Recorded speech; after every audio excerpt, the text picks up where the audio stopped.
Hey, how's it going, everybody? Welcome to our Back to Hogwarts live stream. I'm Dawson with Fantastic Reds, and I'm joined with Mel from Geeking Out with Melly Mel and Bricky from Bricky Hollows. How is everybody doing? Good. How are you guys doing? I'm good. Pretty good. I'm good. Yeah. As you come into the stream, I know there's some people in here. Go ahead and drop what house you're in into the comments. Let us know you're here. Say hello so we know you're here. I know there's some people in here. Go ahead.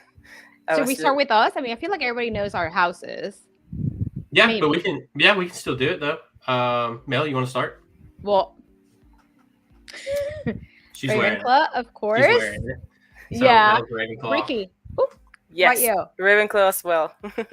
Oh man, I've been overtaken. So Gryffindor, with a little bit of Slytherin probably down in me somewhere, but yeah. Gryffindor. Although your shirt's looking pretty blue today. Yeah, I don't know if it's the lighting or what, because it's purple. I don't know why this is so blue. I know. It looks like you are an unofficial Ravenclaw, honorary Ravenclaw today. Yeah, I don't know. So I sit right in front of this window, and normally I have the blinds closed. And normally I have a light here, but the light switch is behind this new bookshelf I put up over here, so I can't get to it. So I was like, I'll open these blinds for lighting. Yeah, it's like making it blue looking for some reason. I don't know what's up with that.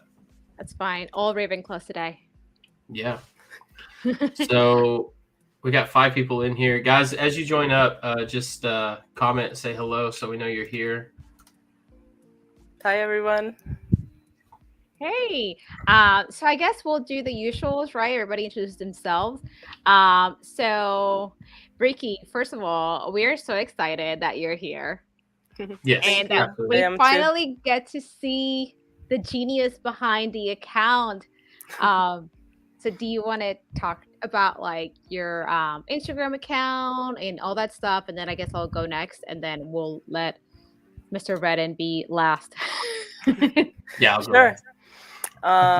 So hi everyone. I go by GJ. But on Instagram I've been known as Bricky, and it's grown on me. So I really like when everybody calls me Bricky. And my account is at Bricky Hollows, without any points or anything. And I haven't been. I guess I've been a little more active recently, but I wasn't active there for a while, with life happening.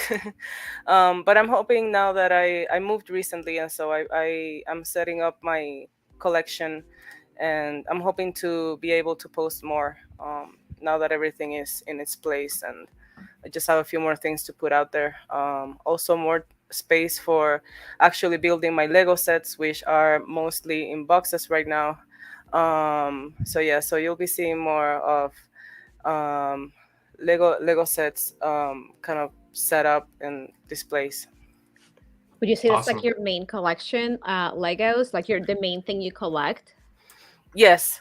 That is my main collection right now. On top of me here is a tower of Lego boxes, and I have a few others around my room. But I also collect a lot of books. This whole shelf next to me is different types of books, like including magazines and activity books and things like that.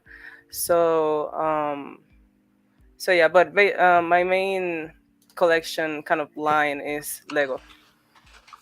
Yeah, hence the name Bricky Hollows, right? Mm-hmm. Yes.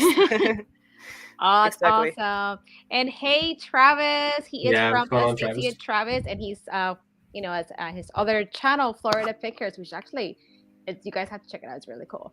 Sorry, Dawson, I'm kind of like talking a lot today. No, you're good. No, do it. Talk. Yeah, what's going on, Travis? How you doing? We're doing well. Yeah. Yeah, Bricky, I really enjoy your background. And I want to get into a little bit of those books and stuff here in a minute, maybe, because I really think it's really cool. But go ahead, Mel. And then you guys might know me already, Melissa or Mel, Geeking Out with Belly Mel. I collect Disney and Harry Potter, Ravenclaw. So I do a little bit of everything on my channel, but mainly it's like Disney pins and some Disney vlogs, and then of course Harry Potter unboxings, whether it is the Wizarding Trunk or something else, maybe Harry Potter Legos like Bricky. And I do like other things, something a little bit different like crystals and stuff like that. So you see a little bit of that on my channel as well. But that's me in a nutshell, pretty much. Yeah, so if you guys are subscribed to my channel, you probably know kind of what I collect. But basically, it's just whatever I'm into at the moment. So I do books, like first printings. I like doing autographs if I can get a hold of them, which gets really expensive. But then I do like the Wizarding Trump boxes, which is the only subscription box that I do right now. I was doing LitJoy and Accio at one point, but I kind of dropped both of those. They weren't, I don't know, I just felt like I could spend my money elsewhere. For what I was getting out of those two, in my opinion. But I really do like what the Wizarding Trunk offers. So I continue to go with them because I think that they have the best subscription box on the market right now, in my opinion. So I do that, which I have a video I've got to film, which I think y'all have already, you and Brittany's already got y'all's up. It's the Weasley family. So I'm pretty excited about, I haven't unboxed it yet. So I'm going to try to do that this afternoon. So I'm excited about doing that. But then I don't do a whole lot of Legos. Skyline's more the Lego one. I help her. I do every once in a while. We'll grab a Lego if I like it. But other than that, I like collecting like kind of bigger items, like collectible pieces, like like sculptures or statues, I guess in a way. So like Iron Studios puts out a lot of Harry Potter stuff. I haven't really got anything from them yet, but I really want to get some stuff from them because they've got some really like just fancy stuff that is like so detailed. It's crazy how detailed it is. But yeah, that's pretty much it. I do Funko Pops too. Not a ton of them, but I do some Funko Pops. Me too. Same, me too. And I missed the Weasley box. I'm so bummed about that. But I hope that the store is closed right now, I think, because they're working with their Potter keep collecting box. I hope that they put some of the things out in the store. I know that on the 15th you were able to sign up for the All Hallows Eve box, so I don't know if their stores open again. But that should be another cool box, the All Hallows Eve box. Speaking of Peter's box, did y'all grab it? Yes. Sorry, I'm posting it. We're live now on Instagram real quick. I remember when he posted that there was something coming. I think it was on the same day or the day after. I was like, I think he's going to announce the box. And I grabbed it the same day. I thought it was pretty cool. Where y'all were in Brittany's live stream when she did the unboxing, right? Mm-hmm. I was at the hospital I was in the hospital that night, but I watched it. But Peter kind of told everyone in the stream that there was a second box too. Were y'all there for that? Yeah. So I think that was cool. I think, was it Luke that was sick when you were in the hospital? No, it was me. You? Mm-hmm. Oh. But did you guys see Peter's video on the potions class unboxing? I haven't yet. I saw him post it, but I haven't watched it yet. So did I miss something? He talked briefly about the keep collecting box too. So apparently there's going to be an ornament and a wand, like a full-size wand. I knew something about a wand, but I didn't know about the ornament. Like he talked about that in his in the video, and then I don't know if you guys do the same. Sometimes I'm a little nosy and I kind of look through the comments. Just in case maybe someone asked something that I was going to ask, or I don't know. I do that. So somebody was talking in the comments in that video about like hoping that there's not like a liquid potion in there because they live out of the country, and last time they got one it was like broken. Long story short, Peter said there's not a liquid potion, but I believe there's going to be something potion related, but not a potion. Yeah. So I'm excited. I'm excited to see what kind of stuff we're going to get as if we were like spending Christmas at Hogwarts. So I don't know. Like I think the Yule Ball is like so nice, aesthetic of it. So maybe Something I Yule Ball related. feel like there'll be a Yule Ball related item, at least one, Yes. right? Something. I feel like. I don't know. But yeah, I'm excited about that box because Christmas time at Hogwarts has always been something that I've really enjoyed. Like, any of the holidays, really, even like Halloween at Hogwarts. Like when they show those in the films, it always gets me so excited, and I don't feel like it's in the film enough. I'm like, man, I wish there would have been a little bit more scenes of the Christmas time, or a little more scenes of like the Halloween. Like with the pumpkins, are floating in the Great Yeah. Hall. Like that just gets me all excited and really makes me excited for the holidays. And so I wish they would have put more of that in the films. But yeah, so I'm super excited about a Christmas box. That'll be fun. Yeah, I definitely want to see if we're gonna get some kind of sweaters, like a Molly Weasley sweater. I mean, I know that's been done, in different ways. So maybe we're gonna get something else. Yeah, that would be really cool.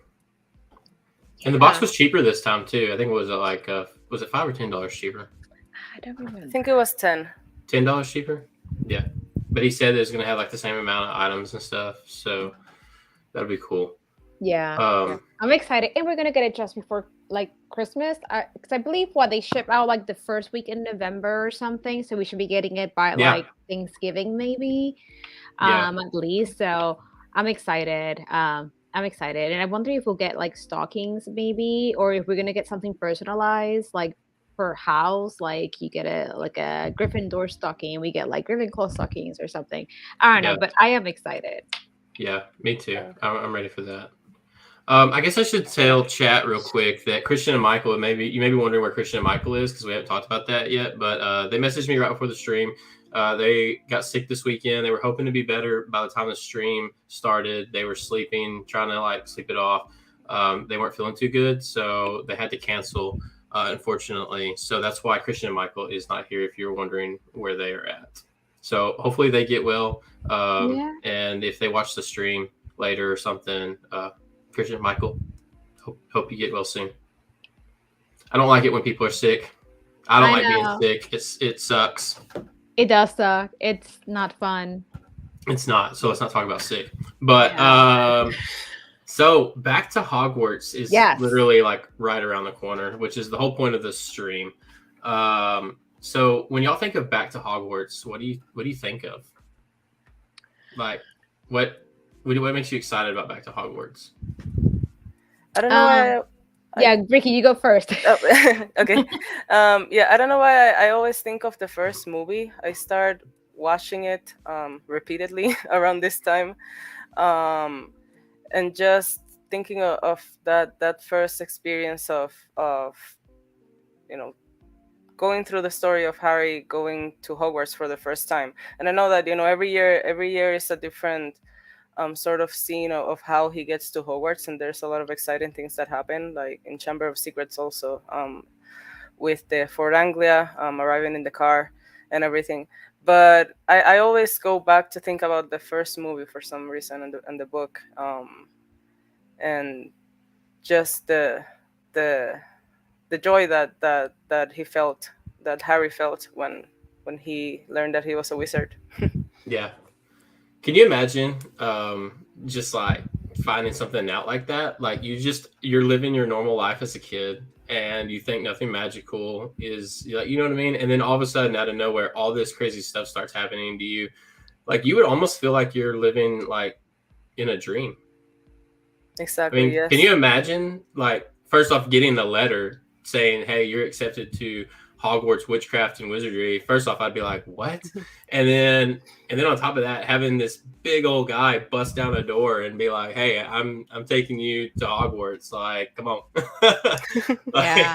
And just finding all that out, that's just a lot to process. And then to find out, like, you're the chosen one and all these other things. Like, could you imagine what was going through his head, like, as a child, processing all of this information all at once? Like, brain overload. It's almost like a godsend. I mean, being that he was living with the Dursleys, like horrible people, like it's kind of like a rescue, and then to find out that you're the chosen one, you're a wizard, like you're not like this kid that the Dursleys like shoved under the stairs, like you are like you're kind of like royalty basically, somewhat in the witchy world, wizarding world. So I don't know, I think it's so cool. And like, I don't know, when I think about going back to Hogwarts, I just think about like just starting new adventures, seeing your friends, because we know that the relationship between Hermione and Ron and Harry is that of like siblings in a way.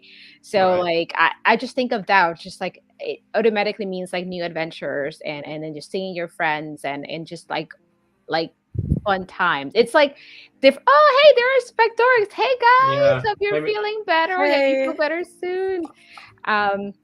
But that's what I like think of like when I was little and it was time to go back to school.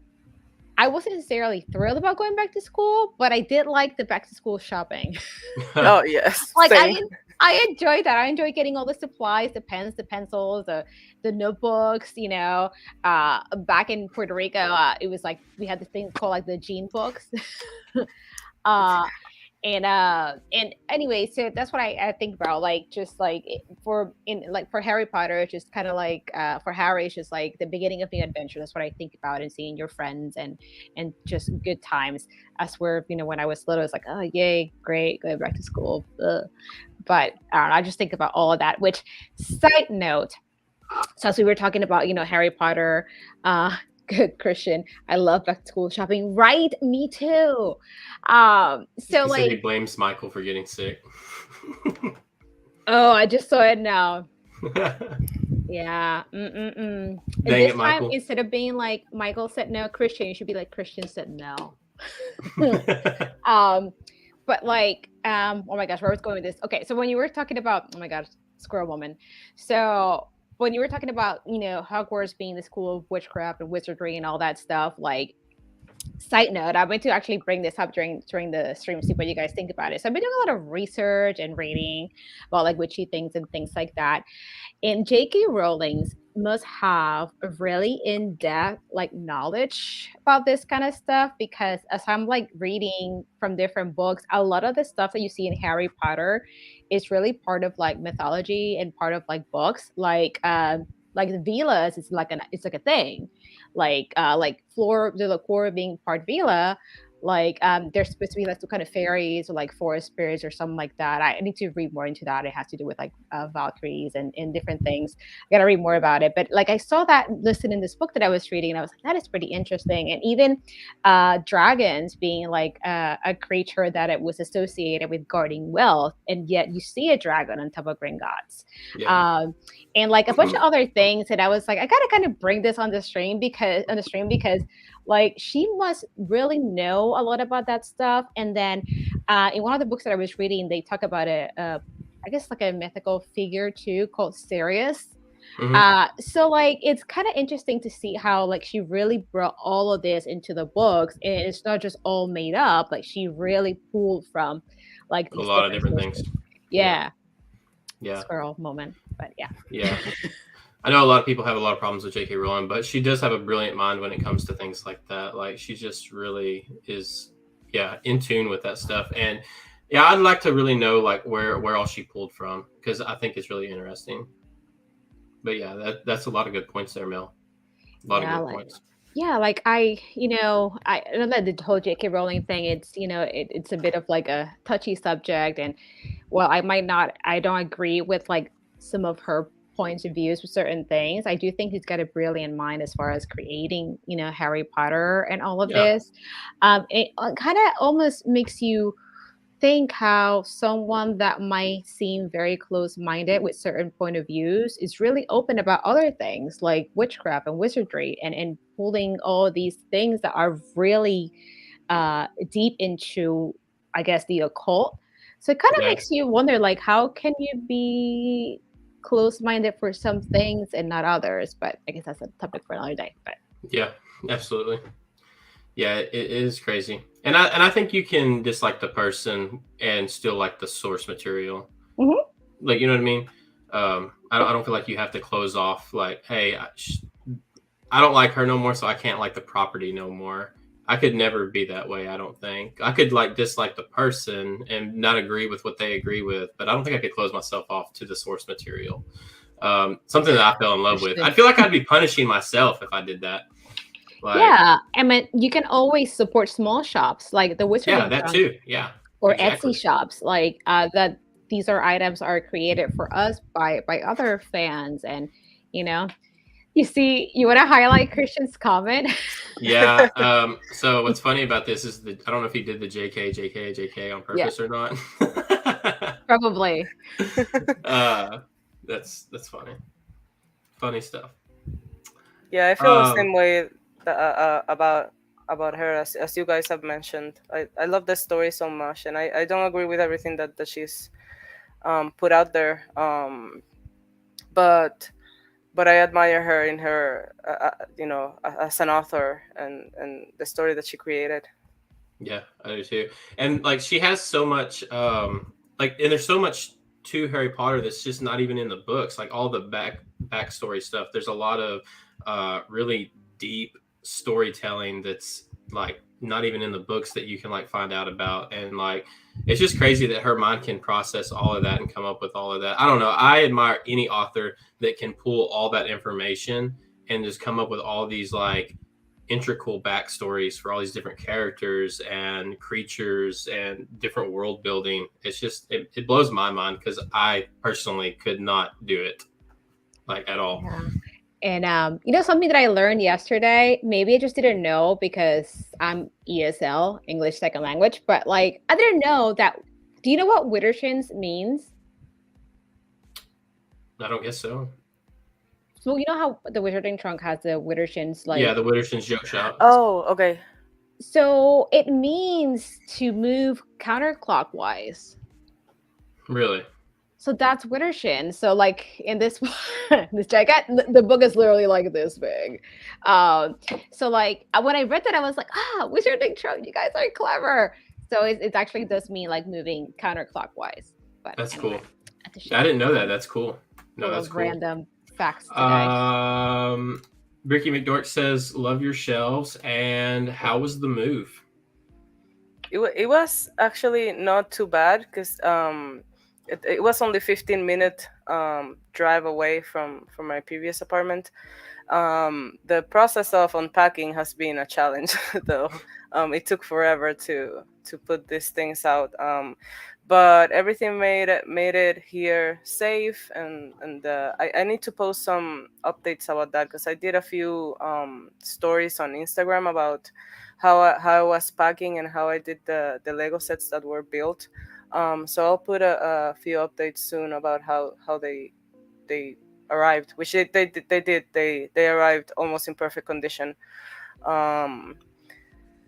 And yeah, I'll also be showing more of the full setup soon once everything is done. But I'm really liking this and also having it in my room because on my previous place it was in a different room and I barely got to see it. But here I just wake up and go to bed with it. Yeah, that's cool. Yeah, so mine's like in a different room as well. So I have to like make myself go to this room to see my stuff. But that'd be cool to have it in my room.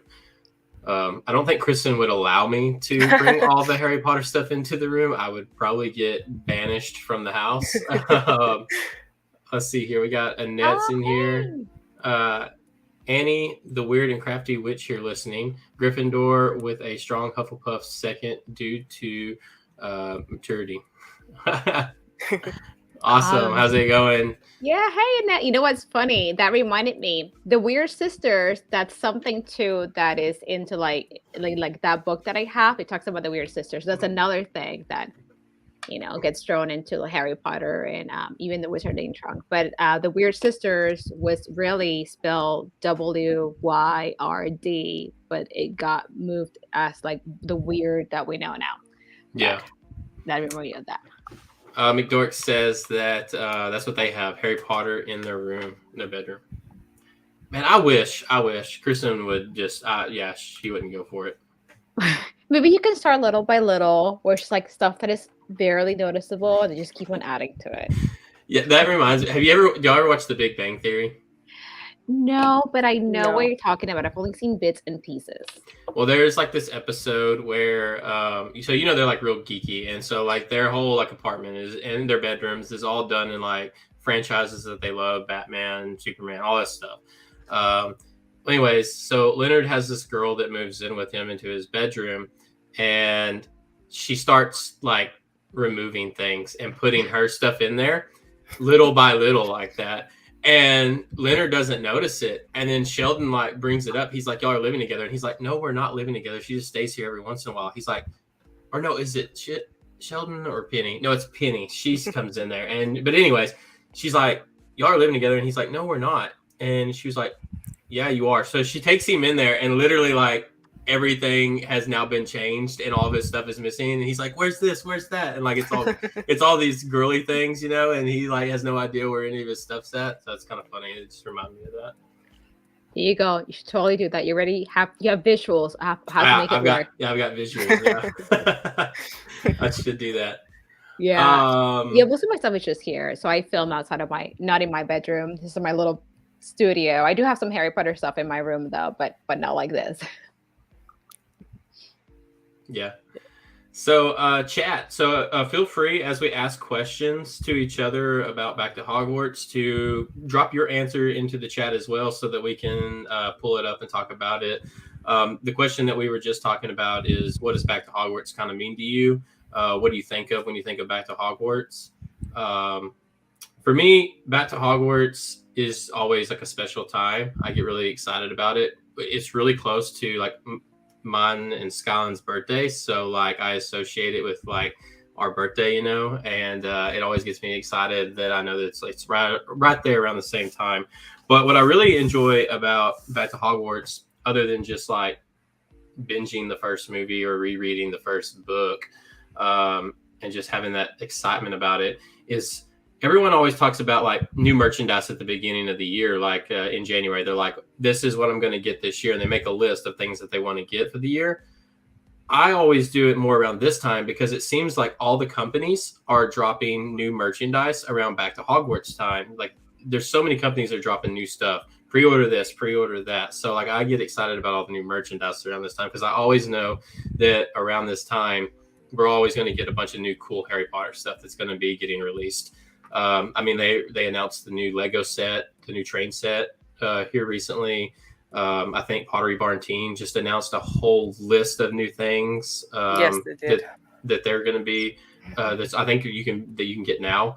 There's this new mirror. Have y'all seen the new mirror from Pottery Barn Teen? It's like insane. I want it so bad. So it's like a mirror during the day when you're like just looking at it, but it plugs in. And you can take it and turn it on. And when you turn it on, the mirror goes away and it does the Great Hall, like where the mirror is. I have not seen this. Go on Pottery Barn. I don't know. I don't think it's on Pottery Barn Teen. I think it's just on Pottery Barn. Let me see if I can pull it up on the other side here. And it is really cool. I saw it. I can't remember who I saw on Instagram. Someone on Instagram shared a picture of it because they purchased it. And it's the first person I've seen that has gotten it. And they said it was amazing. And so I really want to get it, but it is so cool. If you find it, Mel, we'll share it with everybody. Yeah, you said on the regular Pottery Barn, not Pottery Barn. Yeah, I'm pretty sure it was on the regular Pottery Barn. Let me see. I'm trying to search here. I just, took my face off the screen because I just look like dumb staring into like, oh, it is here. OMG. Okay, hold on. I'm going to share this.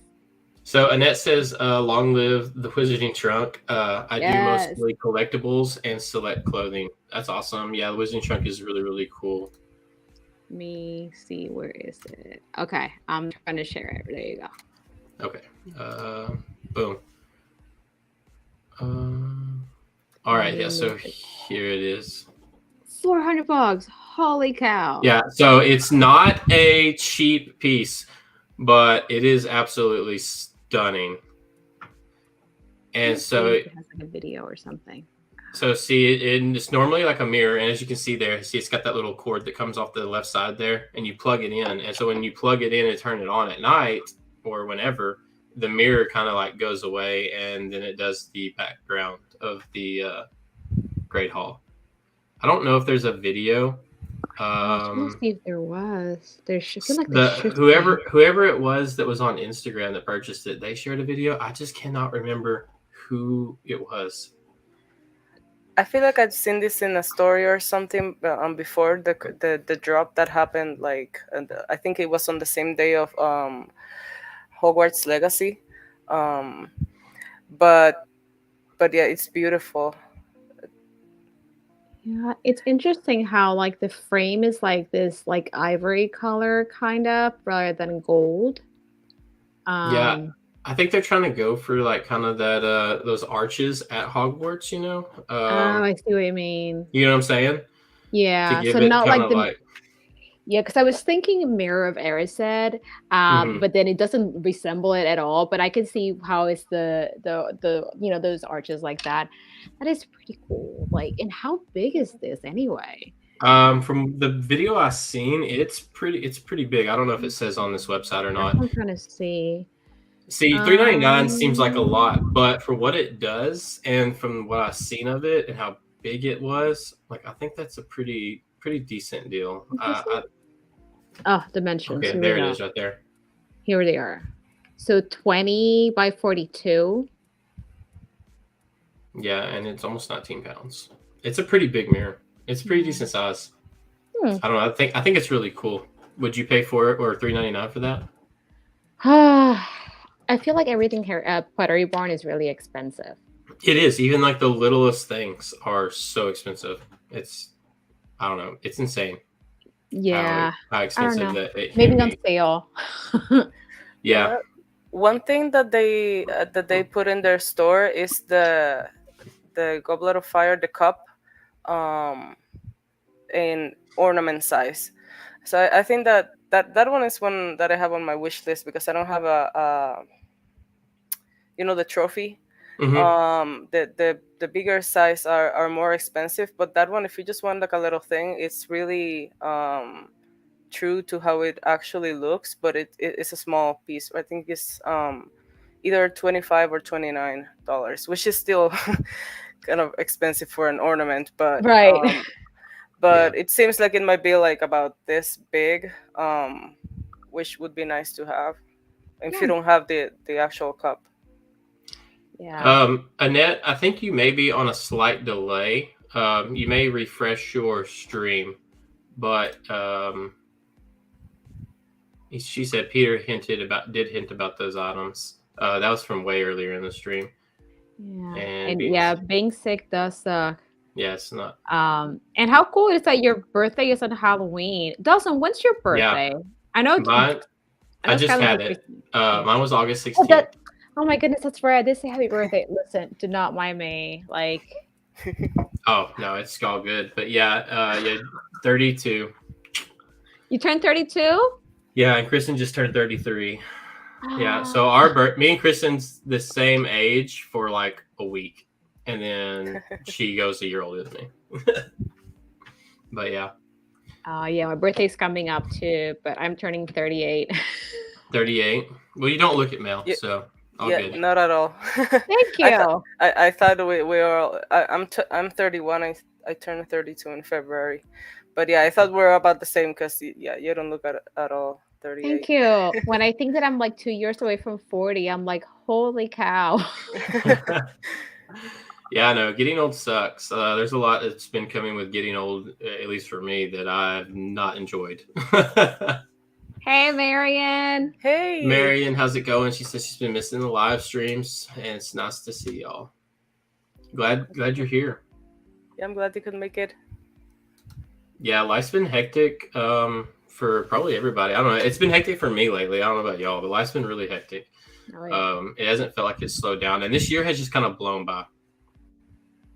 I can't believe that it's like literally almost September. No, I know. It's crazy. But I guess back to Hogwarts. So we talked about kind of what it means to us, and we talked about Harry and in his kind of experience as being a first year and coming in and getting his letter and everything. How would y'all feel like if you could go back to a child and you got your letter to Hogwarts? Like, how would that make you feel? Like, would you be excited about that, or would you be nervous, or a little bit of mixture of both? I think I mean, and it depends if I still don't know if I would be Muggle born or like half, or Yeah. So it, say it if you doesn't. were Muggle born and then you received a letter, like. Yes, I probably at first I'd be freaking out, like wondering like, is this real? What's going on?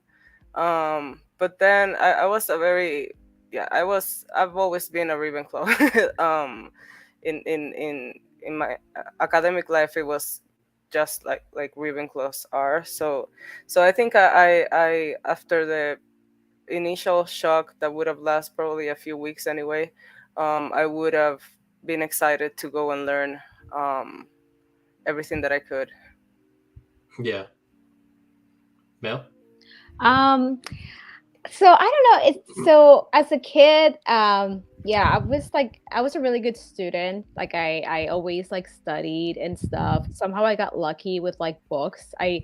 It's funny, like depending on the book, I might not be too into it. Like, when you have to read for like English class or Spanish class or whatever, and you have these books, and sometimes they're good, sometimes you're like, oh, I'm just gonna read the Cliff Notes version and just hope I Yeah. pass. So Right. sometimes I did that. But like anyway, I feel like as a child, like I was a good kid, and I like to I took pride in having good grades. So I think that if I got an invitation to Hogwarts as a child, I think like Vicky said, at first I'd be like a little nervous, like I don't know what to expect. But then I think I would just be really excited, just to learn as much as I can. And I've always liked like, there's, everything that's like a little out of the ordinary. So I think I'd be nervous at first and then just really excited. Yeah. How about Yeah, you? Me too. I think I'd be kind of nervous at first, but then I'd be like probably super excited about it. And then I started to, kind of think about it from a parent's point of view. Like, what would the parent think? Like, your kid is being sent off for 7 years, and they only come home for the holidays. Like, that's a long time not seeing your kid. Like, you're pretty much missing like the whole growth of your child through those years. Almost, it seems like. With that, and I just feel like that'd be kind of strange as a parent. Like, and I wonder how hard that would be on a parent to deal with. I've never really thought about it till here recently. I guess because I am a parent now. But like, I was just thinking about like what the parents might think about their kids going off and only seeing them during the holidays. Like, do they get to just like stroll up into Hogwarts Well, and I visit mean, their kid? You know what I it's mean? just like, I mean, in real life, you have boarding schools, and there's kids that do go to boarding school, so it can be seen that way. You see, my parents are a little older, so they had us when they were a little older. So my parents have always been a little like overprotective. So if I would have gotten a letter to Hogwarts, I would not be going because my mom would be like, "Oh heck no, girl, you're not going anywhere." So I don't know if that's like the Puerto Rican mentality. I feel like my parents would be like, "No freaking way, you are not going." Like full Dursleys. Like, Yeah, you're not they going would to see be your like, no. freaky friends. Like, yeah, they'll be like, no, you're not going. No, you're not going. You're staying here. But I mean, if I don't have kids, but like, I think that if my kid was really wanted to go, obviously, and I can just think about it as a boarding school. I mean, a lot of people do that in real life. So Yeah, you're right. You're right, Mel. Yeah, I wouldn't have been allowed to go either. I wasn't allowed to go down the road to like a bakery that was there. I mean, truthfully, it was a little bit more than down the road, but still, no. It would be a no for me. Same. Oh, my parents would have sent me. They'd have been like, yeah, send him. Get him out of here. No. But no, I like we were talking about, I'd been nervous probably at first, but then excited once I started to see all the magic kind of like happening before my eyes. I'd also feel like I was living kind of like just in a, like, am I sleeping? Am I dreaming right now? I always thought that that's how the books were going to end, is like Harry wake up, like we've all heard that story before, but I always thought that might be the ending. Just Harry woke up in his cupboard. That would have sucked. Like, could you imagine that ending? Like, I don't know how I would have felt about it. Horrible. It would sound like I need to call social services. Like, we need to take him away from Dursleys. Like, right. If he's making all of that story in his dreams, imagine how desperate he would be to.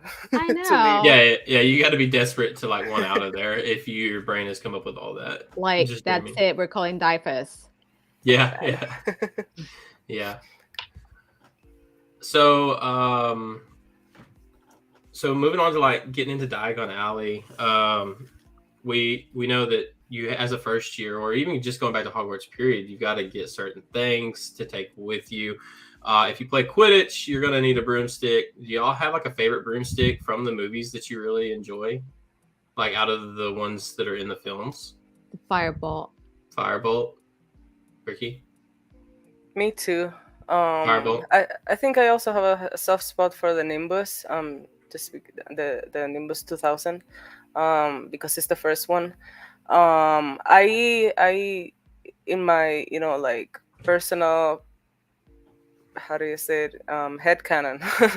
I hope that if I was in that world, I wouldn't be afraid of heights the way that I am in real life. But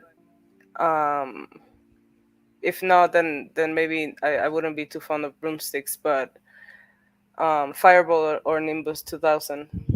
Yeah, I think I really like the Firebolt, but I think at the end of the day, I really like the Nimbus 2000. I think just because it's the first broomstick that Harry gets, it just, for me, it just feels magical. And I remember like even the film when everyone's like pressed against the window, all the kids, and they're like, "Hey, look, it's the new Nimbus 2000." Like, I don't know, it just really makes me excited. So, and I love the way it looks. And so I really do like it, probably the most. But I do love the Firebolt. The Nimbus 2001 is cool, but it's definitely not my favorite out of them. But I do like it as well. I don't know. I kind of like them all. I think they all have their own unique look to them. And I think that's cool how they did that. Because, you know, like, you could think of a broomstick and just think of like I don't know, something from, what's another movie that has broomsticks where they're just kind of generic. Hocus Pocus. Yeah, so like Hocus Pocus. Yeah, that's where my mind was going.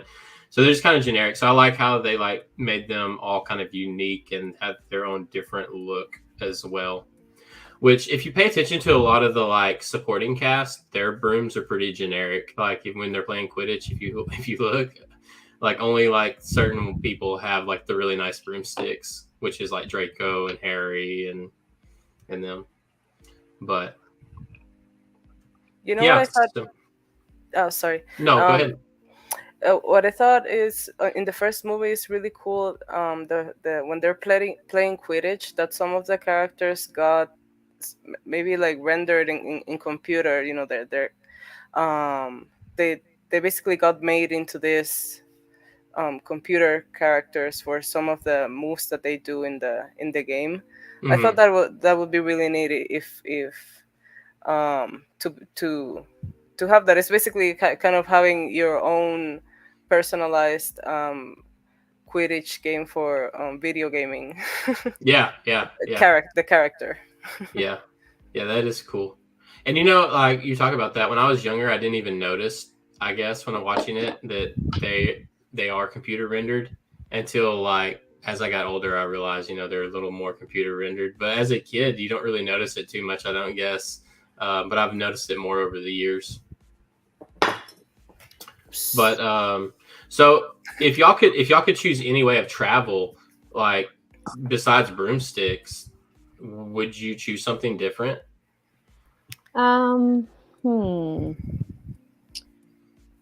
Like for flying purposes. Yeah.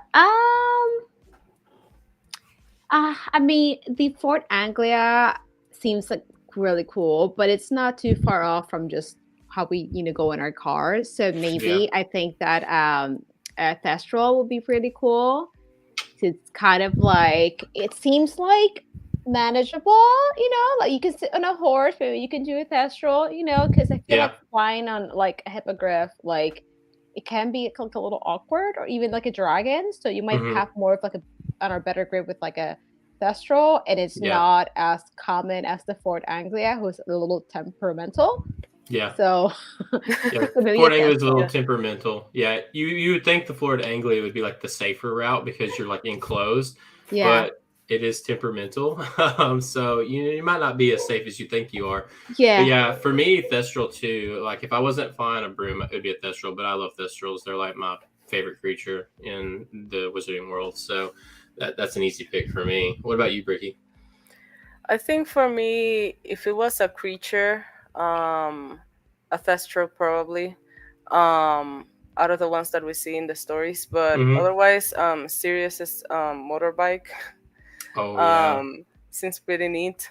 Because you still get the air in your face, but you're kind of a little enclosed and Yeah. for safety, like feeling secure. Yeah, um, I wasn't even thinking about that. And of course, well, Mel, have you rode the Hagrid's motorbike ride? Yes. Okay, so like I don't know why I didn't even think of that. Like, and so we've kind of already experienced that in a little bit of a way, like on a roller Yeah, coaster. But like I prefer the sidecar the to the sidecar, actual motorcycle. you feel like more like safe or Yeah, enclosed. yeah. Yeah. Like when you sit, at least me. You see, I'm a chicken. Well, you know that. Well, so like I don't really like roller coasters. I mean, I will compromise if they don't go upside down. I'll go on it. It's fine. I mean, Velocicoaster was just like traumatizing for me.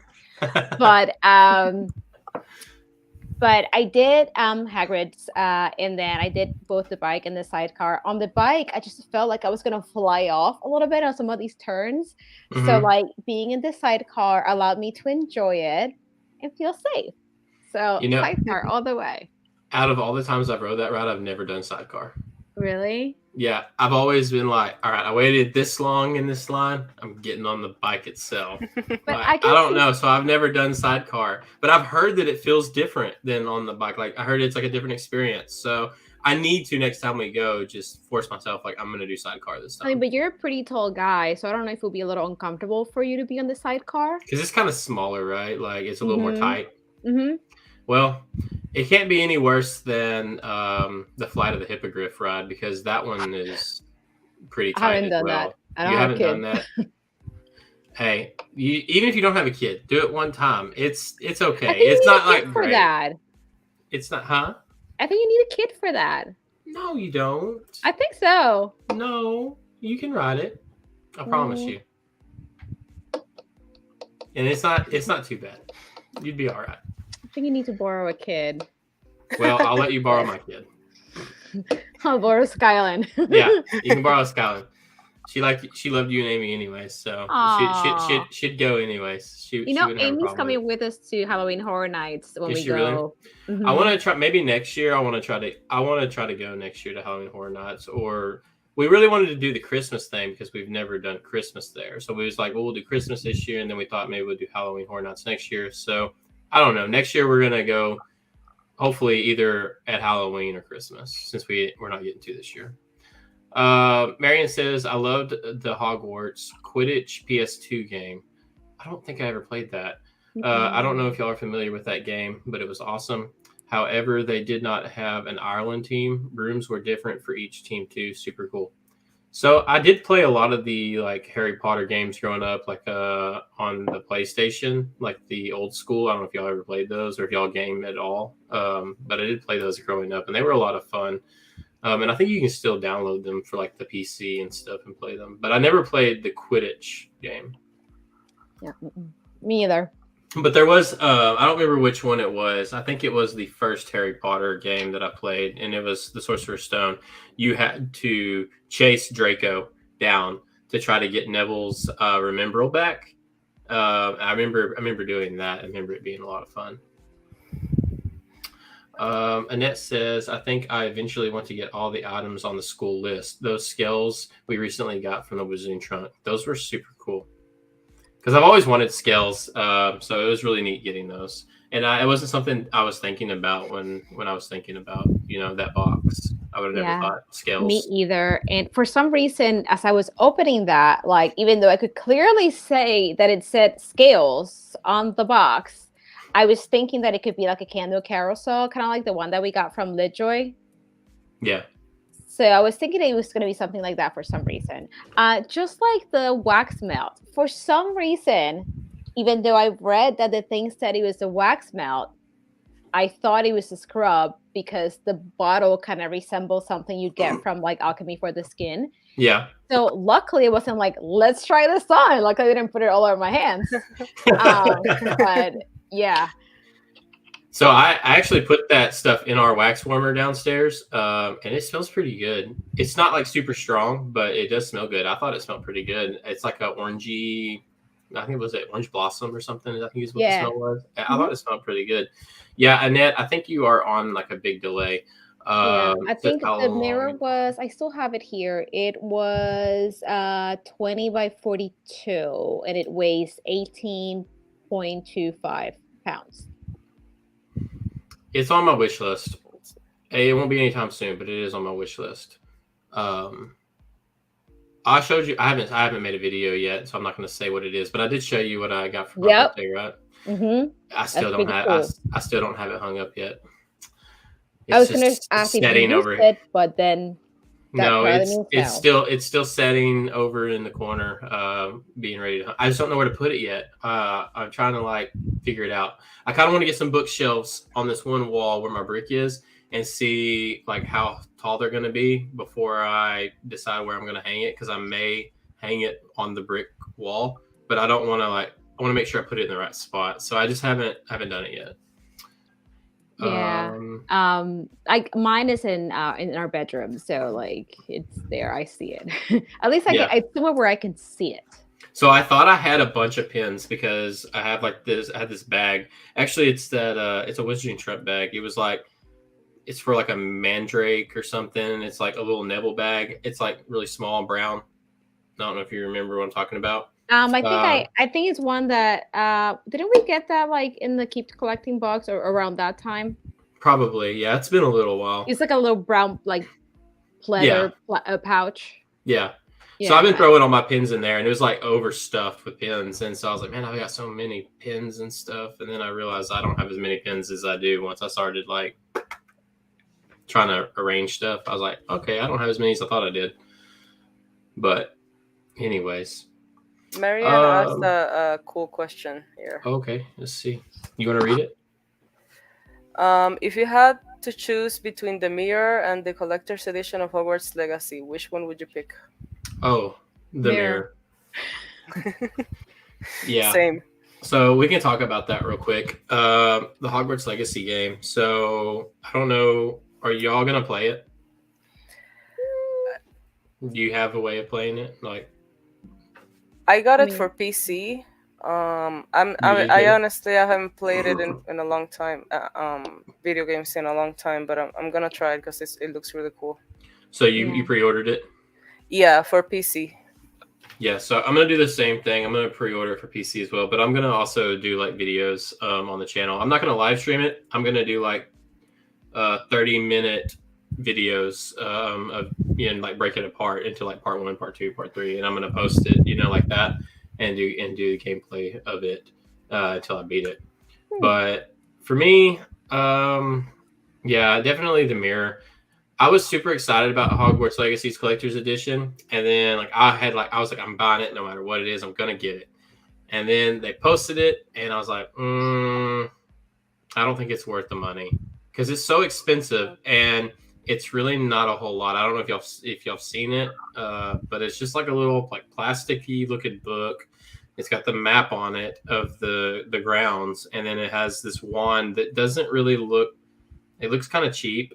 And I'm pretty sure it's plasticky as well. And it just kind of does the whole floating thing that you can get like the little Quidditch for to float, It does that. So, I mean, it may look okay on a shelf, but for me, I just didn't think it was worth $300 something. Oh, wow. That's a lot. Yeah, it was like $299 plus tax. So it's over $300 for it. And I just didn't think it was worth it. Not for that. I could see maybe $200 or $250 max for all of it, but I can't see $300, not spending $300. I could just think of so many other things I could spend $300 on that's Harry Potter related. So I would definitely go with the mirror. Yeah, I agree. And like, I haven't played video games in like a while. Like when I was younger, I used to play video games, but then as an adult, it just kind of like, I haven't played in so long. So Dirk, my husband, he typically is the one who plays. So he has a PlayStation 4 and a PS5 too, actually. So maybe we might get it, but he might be mainly the one playing it. But we'll see. But it's not something that I've been like really shooting to get, just because now I didn't know they had like a PC version of it. Now, can I play that on like a laptop? Yeah.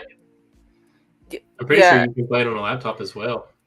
I know. I emailed the game store that I bought it through, because I wasn't sure if they were going to actually mail the CD or if it was just access online. It kind of seemed like the one that I picked was granting access online through their app that you can download. Which is, I mean, it's fine by me, but I also want the the CD, kind of like the little thing for my collection. Now, would you need to have a lot of space, like a lot of memory on your computer to play, or no? I mean, you would probably. I don't know how many. I don't know how many gigabytes it is. So it would just depend on how big of a file it's going to be. And if you download it through like Steam, which is who I will be downloading it through, you're not going to get a disc. It's going to be a direct download from the internet. That's going to be a bigger file than it would be probably if you had the disc, because the disc isn't going to require as big of a download. It's still going to have a download, but it's not going to be near as big if you do a disc, which I don't think on PC there's going to be a disc. I think it's strictly download, unless you found out something different, Bricky.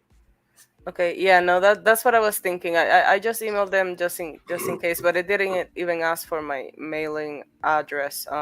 Yeah, so it'll probably be a download only, I figure. And so if you ordered the collector's edition, you got access to the game like 72 hours before the game releases. And I think Johnny from the Collecting Wizard had asked, like, well, if it doesn't ship, because he got a thing that says it'll ship on this date, which is the day the game releases. He's like, well, how am I going to play 72 hours before? I figure the way that's going to happen is if you pre-order it, you're going to get a download code. That way you can download the game directly off of like the store or whatever you're using. And then your disc and everything will come later. I figure that's how that's going to work. So it's probably going to be download for a lot of people in the end. Yeah. That actually makes sense, and I know for I'm pretty sure for PS4 and 5 you can get the games like that as well. Just the sort of the online download instead of needing a disc.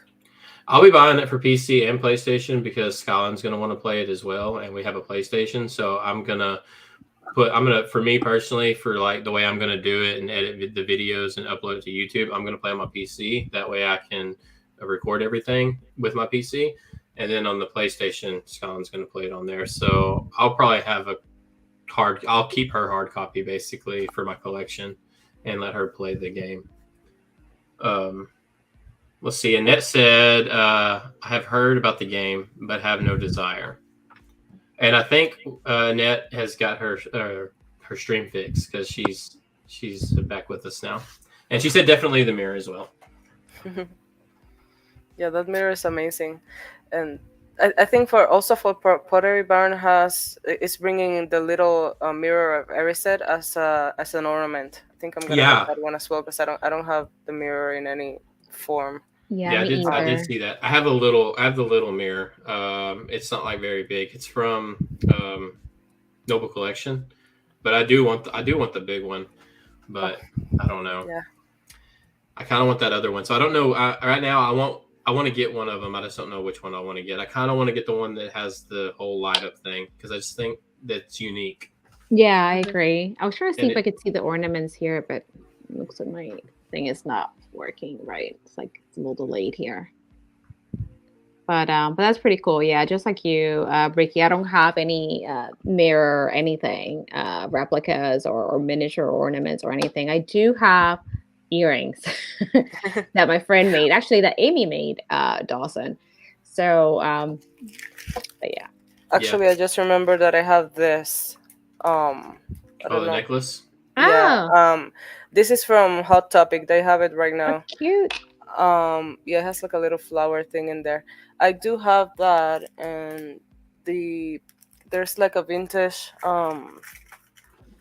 sort of toy with Dumbledore and Harry with the previous, like the Mirror of Erised before the movie came out. I have that, but I don't have anything aside from this for the movie version. Yeah. So Trueborns wants to know, are you going to buy the new Firebolt replica? Me, personally, yes, I'm going to get it when they release it, when they announce pre-orders or they release it for sale. I'm going to get it. That's going to be the one that he's talking about is the Firebolt through Center Replicas. So Center Replicas did the Nimbus 2000. Noble Collection did the Nimbus 2001 and the Firebolt. Well, now Center Replicas is going to be doing their own version of the Firebolt using real wood and stuff instead of the materials that Noble Collection used, which is like a resin or whatever, and then like plastic for the bristles. But Center Replicas is going to use like real wood, just like the one they did for the Nimbus 2000. Which is a little concerning because the bristles are like so like, crazy on the Firebolt that like I hope that they don't arrive broken. Like a ton of them arrive broken and like, you know what I mean? Because I feel like if they're using real wood and unless they use like a real bendy type of wood, which I don't know what type of wood they would end up using, I feel like maybe you'd have a lot of problems with it breaking and stuff. Maybe not.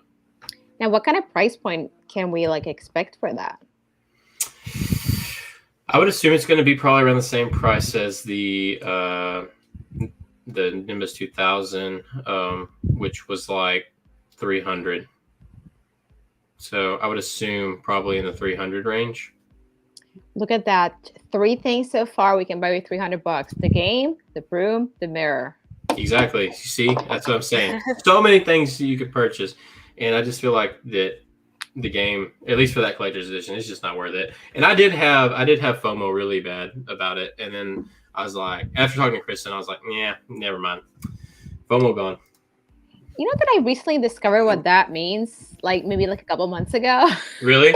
I didn't know what it meant. But you got to keep up with the lingo. The kid lingo. Yeah, my daughter says stuff all the time, and I have no idea what it means. And I have to be like, what does that mean? Or I have to look it up in like Urban Dictionary or something. The Urban Dictionary. She said something one day, and I didn't know what it was, and I looked it up, and it wasn't good. And I was like, don't you ever say that again. She's like, well, kids at school say it. I don't care. She didn't even know what it meant. She was just kids at school was saying it. And so I was like, don't ever say that again. Oh, I can't even remember what it was. Annette says, I shot Makari and the like for the bubbles. Did you mean like the pops, like the Funko Pops, maybe? Bubbles? I have very little room for big items. Yeah, if you don't have room for big items, that's not a problem. You can still get little things. Most definitely. Yeah, I like that's what's cool about ornaments are great for that. Yeah, that's what's cool about like Harry Potter items and most fandoms probably anyways. Like you can always find something that you can collect. It doesn't have to be something big and fancy. It can be a smaller item and still be really, really cool. Like that necklace that Ricky's got back there. That's a cool piece. Yeah. And that doesn't take up room at all. It was $12.90, I think it was. So $12.90. Not bad. Also really cheap, yeah. So Hogwarts Express, we talked about travel. Hogwarts Express, and I kind of talked about this with y'all a little bit earlier before we got on the stream, but like if you had to share a cabin on the Hogwarts Express with like a group of characters from the Harry Potter series, who would you choose to be in that cabin with? Like who would you relate to, I guess, the most? Sorry, the chat, the thing as a moderator was like asking me, do you want these comments to go through? And I'm like, yes. I just saw that. That's weird. I wonder why that is. Hey, Amber. So share a cabin. So you said group of people? I mean, group of characters, or just a one character, or no? Like, so if, yeah, a group of characters. So if like, what characters would you want to share a cabin with that you feel like you would probably relate to the most or get along with the most? And it can be like it can be one character. It could be a group of characters. How many characters do we want? Because we could be here all day. Just let's say you could pick 3 other people. You could probably fit 4. You could probably fit more than 4, but let's say you fit 4 comfortably in a cabin. So you're one of them. 3. So pick 3. Yeah. Wow. So that is a tough one. That's what Trueborn just said. I see that. You see, Trueborn, great minds think alike. Because I have 4 characters in mind, but one I'm not sure who to cut out. Who are we gonna next? I don't know. Bricky. Who are we gonna next? Yeah, who are we gonna next? So Bricky, you go first while I kind of figure out who I'm gonna be nexting, and so I can make it 3. Hello, Amber. Real fast. Hello, Amber. Welcome to the stream. I think I'd aside from maybe being able to share the cabin at least once with the Harry, Ron, and Hermione, it would be interesting to be with Ginny, book Ginny, movie Luna, and Neville. I don't know, like every time that I hear him talking about herbology, for some reason I find it interesting. I think it would be fun. In the books, he gets to talk about that more. I think those 3 would make a fun trip. Yeah, absolutely. Like what? So Marion does have a point. She's like, golden trio, who else, right? So I was thinking about that, but like I love Hermione. So if I could only pick one, it would be Hermione. But since I'm adding the other 2, I think I would choose Harry and Luna. I was debating whether I was going to next Ron or Harry. And I think Ron would be really fun and funny, but then I don't want Luna to feel like the kind of like the what do I call it? The third wheel, even though I'm going to be there. So that was like my whole logic behind it. So Harry, because he's really good friends, obviously, with both Luna and Hermione. And like, I think that I love how like, I guess different Luna is. She's not afraid to be different. That's kind of like what makes her be her. So I love her, and of course Hermione and Harry. So I think it would be them: Hermione, Harry, and Luna, and of course myself. That'd be a fun cabin. Yeah, that'd be pretty cool. Gina's here. Hello, Gina. Proud Slytherin. Annette says she thinks Ginny, Seamus, and Luna. So for me, I definitely the Golden Trio comes to mind, right? Because the Golden Trio is the people you would probably want to run around with because they're doing the most fun stuff, I guess. Mm-hmm. they probably have the most active time at Hogwarts more than anybody. Like they're always into trouble or doing something interesting or fun. So they do come to mind, and I do like them as characters. But for me, I would probably choose just because I'm thinking of me as a child and how I was as a child and how I grew up. And I was a little bit of like the kind of nerdy, outcasty kind of kid. I wasn't in the Golden Squad or whatever. I wasn't the popular kid, right? So for me, I think of Neville, I think of Luna, and the third one, I would probably throw Ron in there too, just because I like his sense of humor. I think he's funny. And I think that with Ron being kind of mixed in with that, it would make for a really fun cabin. You got Luna saying a bunch of quirky, weird things. You got Ron kind of like smirking at her and like, what in the world, you know what I mean? Kind of making you laugh about it. You got Neville, who's just Neville. So I think that would make for an interesting and kind of fun cabin, and I feel like I could relate to them as a child. When I was a child, I feel like I could relate to them probably pretty well. So for me, that's who I would probably go with. That sounds like a fun cabin too. I like that. Yeah, I just think it would be an interesting time with them. So that'd be it for me. So yeah, I don't know. Y'all have any back to Hogwarts questions that you've been thinking of, or that you think would be a fun question to ask for the chat and us to go over that you think of when you think back to Hogwarts? So I guess a question for everybody. So what class would you be looking forward to the most as you're going back to Hogwarts? A question for all of us in the chat. It's kind of hard for me because there's so many cool classes, but I think that I would be really into like the divinations class, and even though Professor Trelawney is a little out there, I think that would be a really fun class, and Yeah. just kind of learning, and then I don't know, I think that would be fun just because I feel like it would be a fun class. So I think I'll be looking forward to that one the most. How about you guys? Well, I have a question and what makes me think about this is Amber here. She said she thinks charms are flying. So does Quidditch, is that considered a class? Or we consider that like a class, like almost like a PE class, or is that its own separate thing? I think it's like I don't know because if it's its own separate thing, my answer is going to be different. But if it's part of it, mine would probably be like Quidditch because I just think that'd be super fun.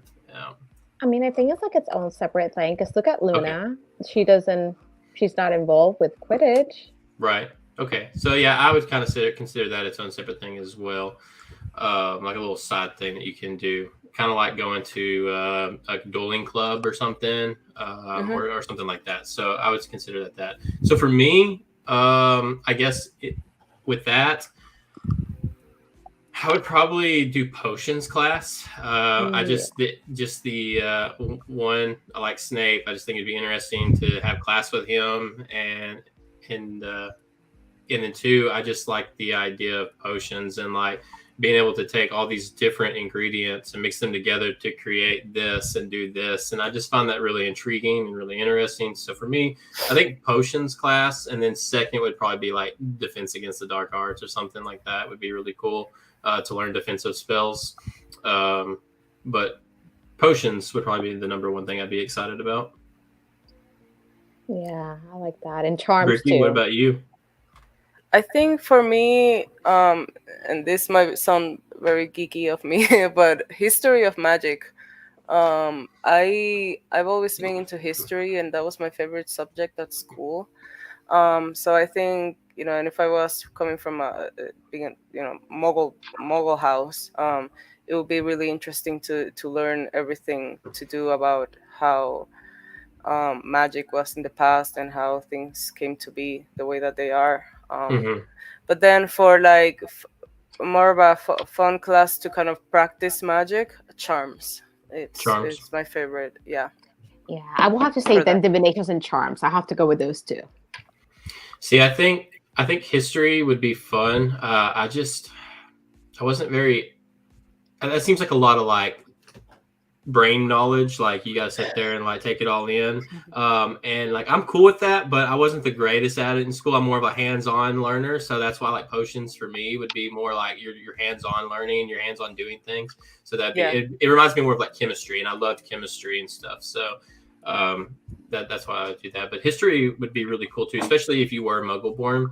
Which is what's funny is like in the Harry Potter movies, Hermione knows so much about the wizarding world, and she's kind of like the person that always tells everybody in the story kind of what's going on, and kind of gives us. She's the kind of like the narrator, I guess you would say, in a way, which is weird because in the books it's more Ron that is the person that's kind of like giving us the back information and not Hermione.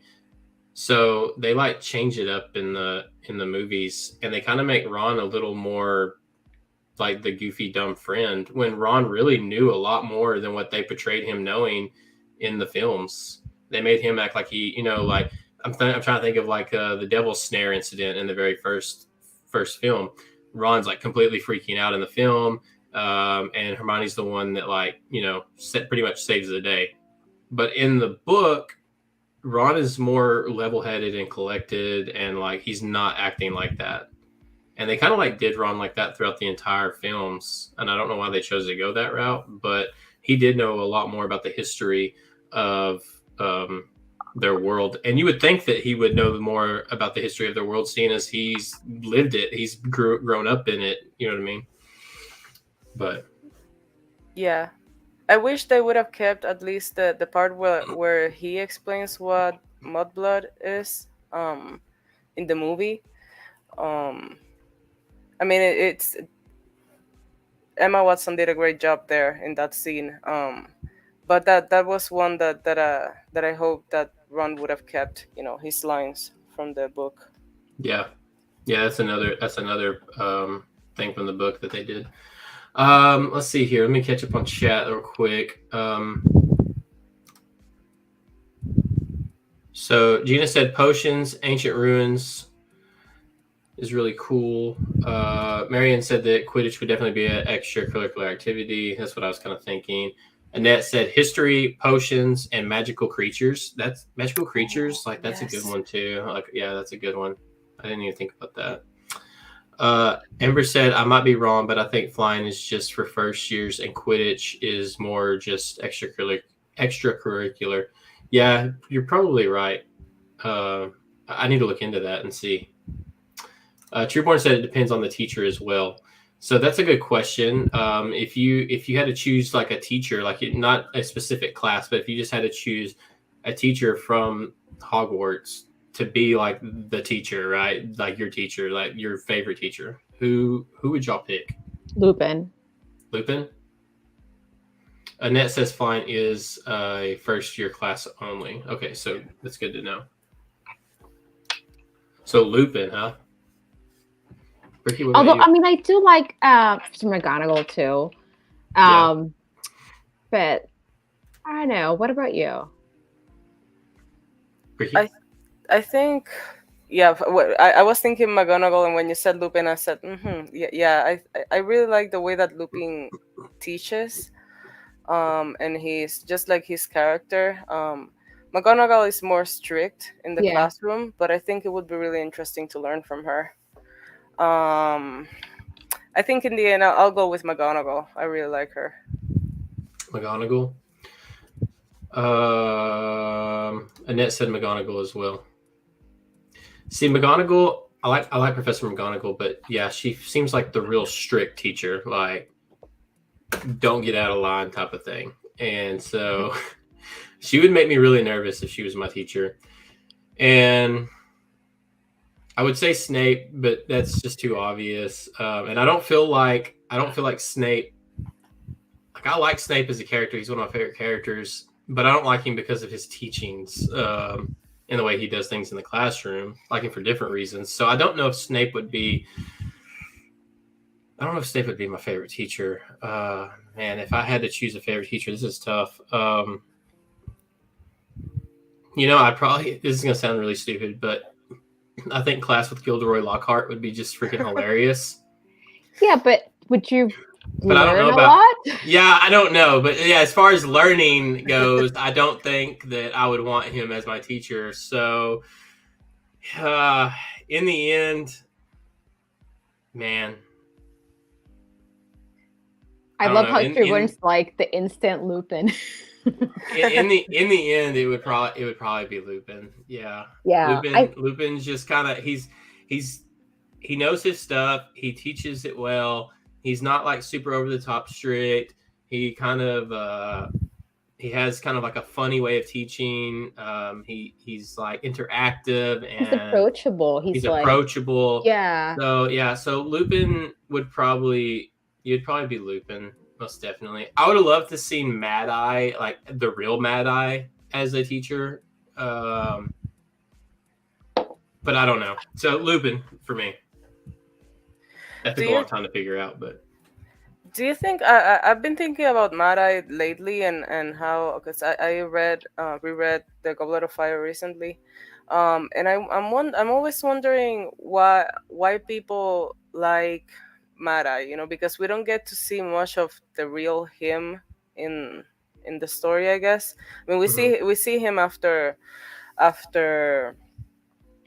Goblet of Fire, but in the classroom it wasn't really him there, although Barty Crouch was trying to kind of imitate him to keep his cover. But that's like I'm not sure if I'm explaining myself correctly, but basically I'm wondering if people the people that say that they really like Mad Eye, it's because of these other scenes where he shows up, even though in the movies it's very briefly, or because of the way that Barty taught the class, like the way Barty portrayed him. Yeah, it's interesting. I don't know. See, he doesn't come up and see. I like Mad Eye in Goblet of Fire, but that's not Mad Eye. That's Barty Crouch Jr. And so, but he acts the same in the other films as too, but it's very briefly. So that's a good question. I don't know. It's hard. Yeah, I think I like the way that Barty talked the class, and I think he's probably one of my favorite villains in the story just because of his background story. Mm-hmm. I don't know. Yeah, he's an interesting character.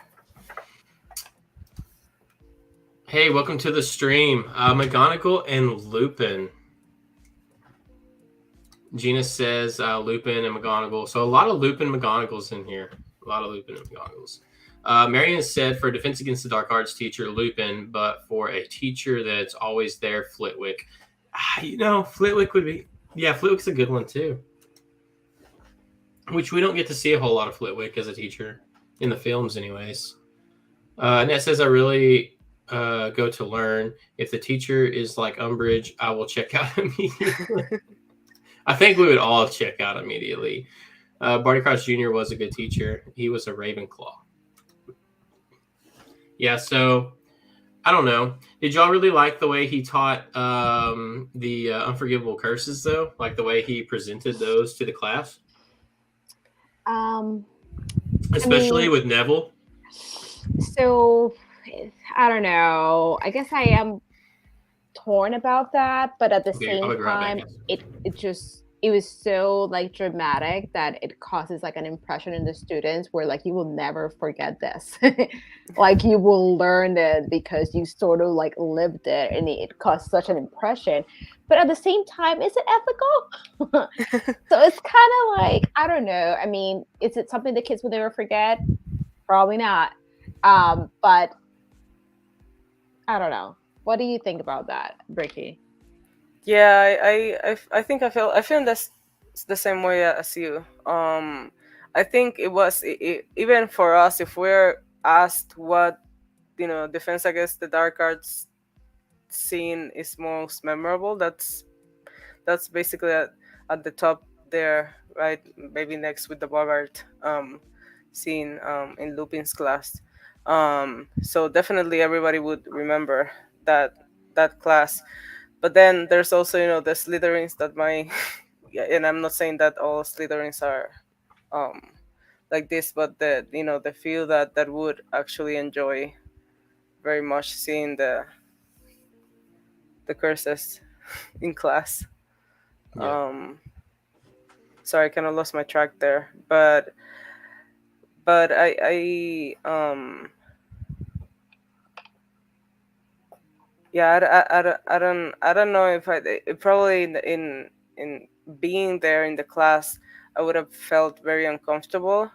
I mean, it would be intriguing, but mostly uncomfortable. Yeah, especially, I don't know. Yeah, it would have been hard to watch. Especially, I don't know. Especially with Neville, like, I don't know. I just felt that scene a lot. Like, that was hard to watch. I don't know. Yeah. Let's see here. Trueborn says, how do you like those two Mina Lima books, Bricky? And are they the signed ones? I guess the ones right there behind you. Oh yeah, no. So they're not the signed ones. I got them from Amazon, but they're my favorites. I'm starting to collect a bit of the different translations, but right now, in terms of illustrated, between this and the other one, I think is Jim Kay. This is my absolute favorite. These two. Jim K's are very well done, but the illustration kind of style is not personally my preference. Mina Lima is just absolutely stunning. Everything that they do. So yeah, I'm really happy with this, and I really hope that they continue to make them until we get all 7 books. Yeah. Maybe even like a book set at one point was something special. I think I remember someone saying that by the time they finish them, if they do finish them, that it's supposed to be like the Hogwarts castle, like as the spines. Oh yes. So, I mean, you can kind of start So to see it getting built there. So that'll be interesting to see. So I really do hope they continue with them. I was hoping we was going to get the third one this year, but maybe next year. They do have a book coming out this year. Are y'all getting it, or have y'all pre-ordered it? It's I haven't pre-ordered it. I've got it pre-ordered, and I can't even remember. It's like it's pretty much like all the stuff from Harry Potter and the Wizarding World, and it's like just like all the kind of like stuff that they've done in it. And it's just a big book of stuff. I don't really know how to explain it. I can't even remember what it's called. I just remember I grabbed it and pre-ordered it. Yeah. When does that come out? I think it comes out October, November. Yeah, I think October, around that time. I pre-ordered it on Amazon as well, but I need to. After I pre-ordered it, I was like, maybe this would have been the book that I would have gotten signed by them. Yeah. At some point, I do want their autograph. So. Yeah. I got the autograph one, and I don't think it really costs more for the autograph. It's what gets you is the shipping. Yeah. To have it shipped from over there, the shipping's kind of high. Marion says, to be fair, Defense Against the Dark Arts as a subject is supposed to invoke fear because in reality, you don't get a second chance to redo the spell correctly in the moment. I mean, that is true. That is true. So even though it wasn't necessarily done in a nurturing way, he got his point across, and the students did learn the spells. That's true. He did. But I feel like when he did the Cruciatus curse in front of Neville, like he knew what he was doing. Like he knew the reaction he was going to get from Neville, and he knew Neville already knew the curse. He knows it well, and so I think that was kind of done in like a, I don't know, maybe it wasn't done in a mean way, but to me it felt like it was. But if you think about it, in the book, it was in the movies it's Bellatrix that tortures his parents. In the book, I don't know. I mean, I think Bellatrix was also involved, but when they are in the court room, it's Bellatrix and Barty and someone else. I don't know if it was Bellatrix's husband that were sitting for that crime, for torturing the Longbottoms. Yeah. So he might have been one of the ones that was actually torturing. Yeah, his that's parents. why He knew that. Yeah, that's why I'm thinking about it being like so like kind of like more of like he did it on purpose to like he knew the reaction he was going to get from that, but maybe not. Gina says, can't wait for the third Mina Lehman book to come out. Third movie and book were always my favorite. Yeah, I really enjoyed the third movie and the third book as well. It's very good. It's a lot of people's favorites. Most people pick that one as their favorite, I feel like. What about y'all? Do y'all have a favorite book or movie? For me, it would be Half-Blood Prince for the book.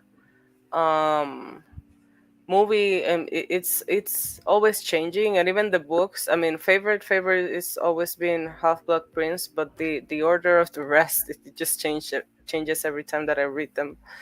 But yeah, Half-Blood Prince. Mel, you haven't finished reading them yet, have you? Nope, I have not finished. No, you started though, right? Yeah, I did. So I'm still reading. I'm still halfway through the books. I just got another books in between that I've read and keep on pushing the Potter books back a little bit. But I would say I really like The Goblet of Fire, the movie. And it's been like almost this whole year I've been still reading The Goblet of Fire. I did like Prisoner of Azkaban. And you get to like read about new things in that book. But I like The Goblet of Fire. I mean, I guess I'm still reading that book. I would say both that book and the movie. I think that I like that you're like introduced to the other schools too, that you have the whole Yule Ball experience there. All these other creatures that you kind of somewhat interact with like with like the mer people, and then like the whole thing about like the egg, the dragons, so I don't know. I do like there's like a lot going on in there. So as of right now, I would say Goblet of Fire, both movie and book, even though I haven't finished the book, but I did watch the movies.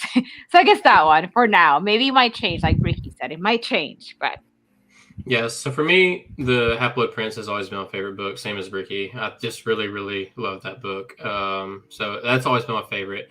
When it comes to the movies, I find myself I like the Chamber of Secrets. And I think the reason why I like the Chamber of Secrets so much, I thought about it before, is when I was growing up, me and my sister, my parents wouldn't buy us the movies, but I did have the Chamber of Secrets. So that was the movie that we always would rewatch over and over and over and over again, even though I had seen, other films past it by going to the theaters and watching them. At home, we always would watch that one together. So that one kind of just has a special place in my heart as far as the movies go. So I really enjoyed that one. And then I really like Deathly Hallows Part 2, just because there's a lot of action, and you get to see more of like Snape's kind of like background and what he was thinking. And because he's my favorite character, that scene with him really is what makes him my favorite character. That solidifies that. And so I really enjoy that film, and especially that scene. So between those two films, those are my favorite films, I would have to say. But Half-Blood Prince, definitely favorite book. And Mel, when you get to Half-Blood Prince, we'll rediscuss this and see what your opinion is, because Half-Blood Prince is a dang good book. all right, I need to get there. It's just that like I've had so many squirrel moments throughout the year, just reading other stuff, and it's funny squirrel moment right now. When we were talking about the classes, I loved a lot of that. A couple people mentioned the runes, but that's another thing. Like that's super interesting. I know Dawson, you and I have talked about runes a couple of Yep. times. So like that is super cool, and like as like not only could it be used for like magic and divination, but it started off as like an alphabet, a way to communicate. So it's really cool, and I love that you also see them used for different designs for the wizarding trunk. So I love that we have a couple people that said runes, and I've been reading a little bit about runes and stuff like that too. So I find that pretty interesting. Yeah, runes. I've been, ever since me and you started talking about them, and like I've been getting more into them because of the band I listen to and how they like utilize runes for their logos and different things that they do.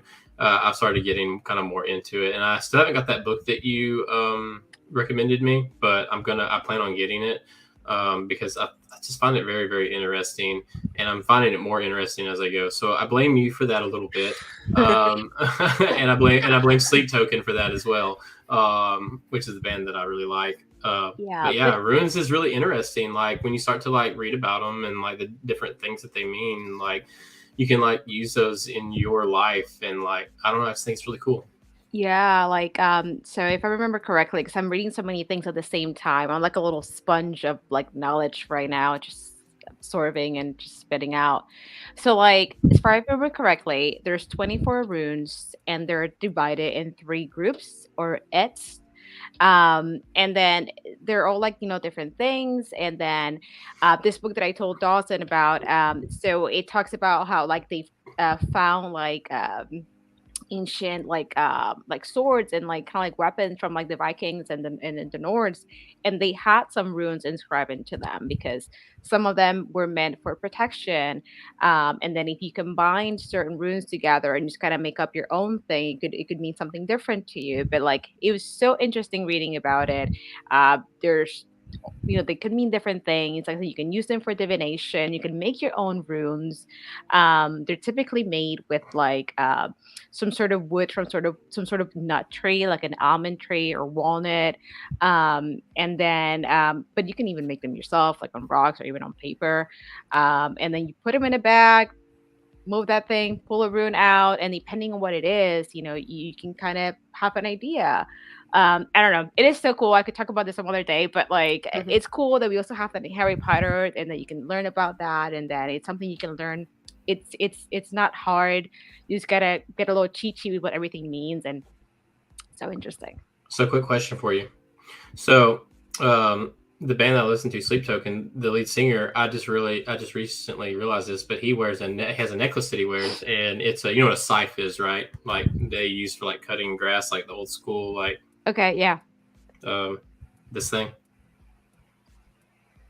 Yes.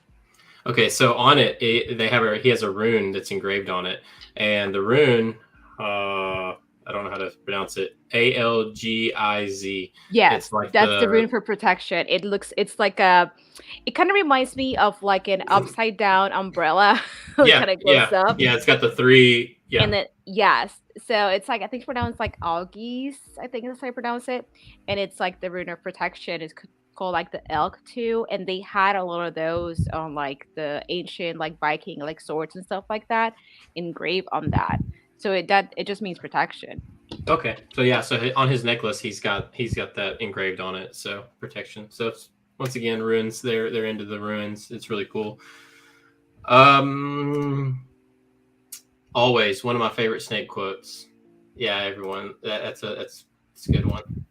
Annette says Half-Blood Prince, both book and movie. It shows more of the school life and the upcoming dark conclusion. Yeah, I think that's yes. Safe to say. I need to look into getting Wizarding Trunk when budget allows. Yeah, you definitely need to. Wizarding Trunk, if you're going to choose one, I would have to say the Wizarding Trunk would be the one that I would choose, me personally. Ricky, are you subscribed to the Wizarding Trunk, or you just grabbed like certain boxes? I grabbed certain boxes, but I just subscribed to the quarterly for the upcoming teachers or the characters that we love to hate. Yeah. I actually I found it interesting, the little illustration that they did, because the sort of the items that are shown are kind of the things that I would have expected that they would put in the box. So I'm curious to see what if you know if it's gonna be that, or if some of it is gonna come, or just if it's gonna be completely different, but you know, in relation to those characters. Yeah, I'm actually going to type in the chat just in case you guys are thinking about getting the Wizarding Trunk subscription or item. I do have a code for some money, so to save some money. I'm just going to throw it in the chat. So that could be for any kind of purchase from their store, or your first box from like their subscription saves you 10%. At least that covers tax. Yeah. Hey, 10% is, you know, that's saving money. So. As a collector, you want to save money, even if it's a little bit, even, you know, as much as you can save, you want to save. So 10% doesn't, you know, that's a lot. Yeah. What were you, Ricky? Oh, sorry. I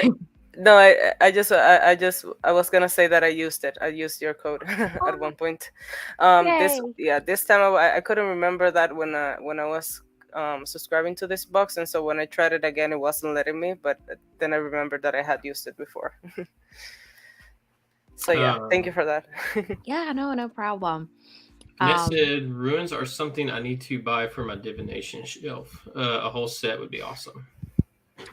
Yeah, you can even make them yourself, like, Annette. In the meantime, like you just need to get the cheat sheet from like Google and just even write them yourself on like a piece of paper, cut them up, put them in a bag, and you know, you can start like that, or even like just paint some rocks like pebbles, because I mean, the good thing is that you just need to know like the symbols, and then you can just make them yourself, and then eventually you can even buy one. But yeah, they're pretty interesting, and there's so much. I think I was telling Dawson about this when I found out that he was interested in runes. I was like, it's time to get geeky about this. So like in the book that I suggested to him, I think it's called like The Beginner's Guide to Runes, something like that. It's like a white cover book. Yeah, that's what it was.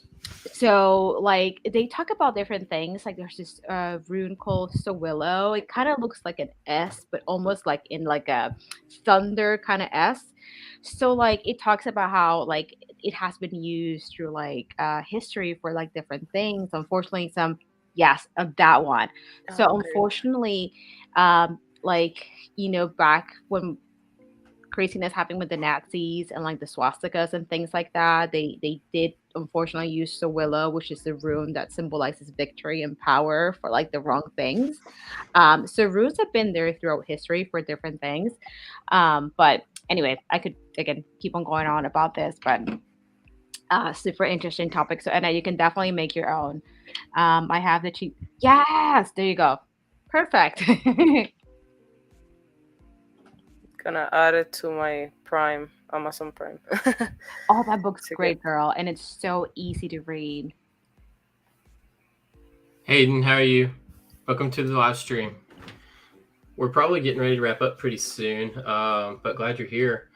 So we've just been talking all things Harry Potter, a lot of back to Hogwarts stuff, like classes and favorite teachers and different ways of travel and things like that.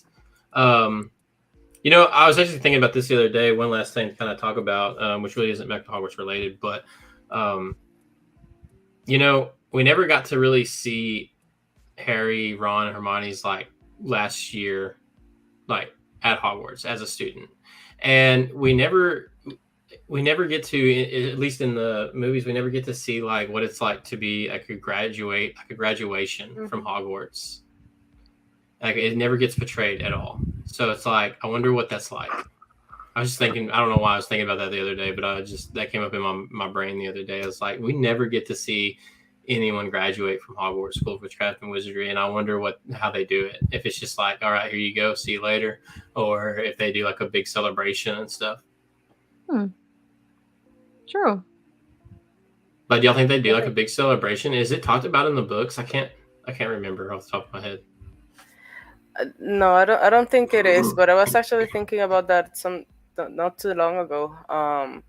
And I hope that they have a little something with some, even though their cloaks are kind of like graduation gowns in a way, but that maybe they'll have some sort of celebration in the Great Hall with a different attire that's specific for graduating students. Even though it might be a small group anyway, but it would be really really nice to have that. Yeah, I was just thinking about it the other day. I don't know where that came from, but I was just thinking, and I was like, man, I wonder what it's like. And yeah, different attire. I would assume they would do it like in the Great Hall or something. But it'd been cool to see at least once, maybe at the end of a school year or something, just or even like know what it's about. I wish they would have talked about it, or JK. Maybe there's something out there. I don't know. I need to look into it. There might be something out there that talks about it, but I haven't ran across it. Eden, love your videos. They make me feel happy. Well, thank you. I'm glad they make you feel happy. That's what we do it for, is to have a good time and make people feel happy. I don't think it's discussed in the books. Yeah, I just don't remember. I don't remember it being discussed in the books either. But well, this has been fun. A lot of fun. Yeah. I just love getting together and talking Harry Potter stuff. It's just like bouncing off of each other, like different things, and it always is a lot of fun and interesting to me. So yeah, definitely. No, do y'all have anything else y'all want to talk about or discuss that I haven't thought of or we haven't talked about yet before we get off? Nothing comes to mind. I think we might have covered everything. I can't think of anything right now. Bricky? Yeah, No. I feel like we covered a lot of the Back to Hogwarts type of stuff. Yeah. One thing I did want to ask you, Dawson, is if you're planning to do the Triwizard Trivia Tournament again this year. You know, I don't know. I've been thinking about it. I had plans on doing it again this year, and I still might. But I'm thinking about, if I do it, I'm thinking about doing it a little bit differently than what we did last year. But yeah, I'm really thinking about doing it this year. I'll probably have an answer by the middle of September. I'll have made my decision. Okay. I've just been kind of hectic with going back and forth to the doctor that I didn't know if I was going to have like the time to really put into it like I did last year. So I'm supposed to have some answers from the doctor when I go probably by middle September. So that'll give me kind of an idea of like if I'm going to be able to like have time to really sit down and dedicate to that this year or not. So I'll probably have an answer then. But I do want to do it again this year. I think it'll be fun. I had a lot of fun with it last year.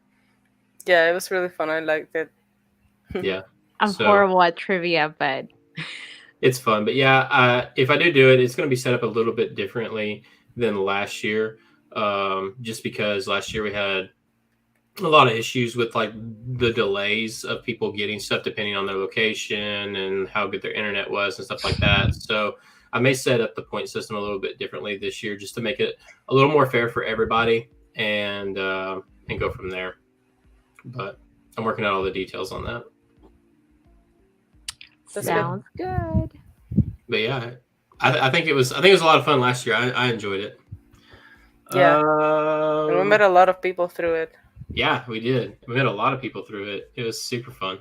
Eden said it's morphin time. Hey, I love the Power Rangers. All right. Actually, I'm going to. So I haven't talked about this. I'll talk about it really quick. Yesterday we celebrated Scott's birthday party, and so she didn't know that we got tickets to Comic-Con where we're going to meet Matthew Lewis, Neville Longbottom, and that's her favorite character in the series. So we like made out a card and we wrote in it and pretended it was from him, and it was like, "Hey Scott, this is Matthew Lewis from Neville." You know, that's cute. We read this whole card and was like, "Hey, I'm coming to Comic-Con. Your parents said that I was one of your favorite characters. Like, bring your Funko Pop so I can sign it and think of a question to ask me. I'll see you soon." And then that is like, so cute. And then we put P.S. Have you seen Trevor? He's missing again. That is adorable. So she's like super, like she was like super nervous. Like her eyes got like really big when she was reading the card, and like she got super nervous, but she's like super excited too. So, but at that Comic-Con, speaking of Power Rangers, it's morphing time. The Pink Power Ranger is going to be there as well. So Amy Jo Johnson. Mm-hmm. So I used to love Power Rangers growing up. Yeah, so I'm hoping I'm gonna probably get her autograph too because I'm only missing hers and the blue Power Ranger, and I can't remember his name. David Yost. Yeah, is that Billy? It? Yeah, Billy. So those are the only like two I think I'm missing, and then I'll have all of them. So I definitely gotta get hers. That's cool. I met Jason. Is it Jason David Frank? Tommy? Yeah, Tommy. I met him. How long has it been now? Like 3 years ago or something? 3 or 4 years ago at Comic-Con. But so we're super excited because no one like Matthew Lewis is like as big as Matthew Lewis has really come to Comic-Con in Arkansas before. So like when I saw that he was coming, I was like, whoa, this is big. So that is so cool. So it's cool. It's expensive though. Like, so the photo op is $80 to get a photo with him if you do a photo op. And so I was wanting to do like a photo with me and him, a photo with Skylin and him, and then like maybe like a group photo of like us three, you know. But so I messaged them because there wasn't like clear information on the website, and they messaged back, and it's $80 per picture. So it'd be $80 for me and Skylin, 80 for me, and then 80 for Skylin. Like, and I was like, that ain't doing that. So it's $60 for a meet and greet and autograph and a selfie. So I think what I'm going to do is I'm going to pay the $60 for me and Scott to do the autograph selfie thing separately. And then we'll do the photo op of us together to try to save some money. So like, I'll do it separately. I mean, I knew I was going to spend a little bit of money going to this, but when they said 80 per picture for like the photo op one, like for a nice photo, I was like, there's no way I'm doing that like 2 or 3 times plus autographs on top of that. Comic-Con gets so expensive. It's crazy how much you can spend at a Comic-Con. I'm just glad that I've never had to go to San Diego because I would probably be broke if I ever went to San Diego Comic-Con because I would probably spend so much money there. Yeah, and then they have all the exclusive merchandise that just exactly gets released there too. So you need thousands of dollars just to go to Comic-Con to like meet the people you want to meet, get the pictures and autographs, and then buy that exclusive merchandise that you can only get there. Like you need so much money, and then travel on top of that. Which is one of the reasons why I kind of skipped LeakyCon this year because LeakyCon was kind of high, and then on top of it, like the travel for flights to fly from here to there, and then the merchandise on top of that. Like it was going to cost me more to go to LeakyCon than to go to like a Universal trip. Yeah, and not to mention everybody got the Rona that went to LeakyCon. Yeah, so I skipped that, so that's good too. Like I didn't get that, so that was a plus for not going. So I had FOMO for missing out on that until everyone started getting sick, and then I was like, well, that was we dodged that.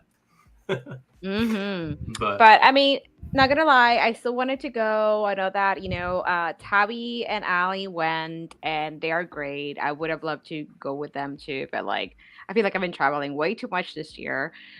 So yeah, that did not happen. I was out of vacation days to make that happen. So maybe next year, because yeah, I did want to go. It did seem like it was fun.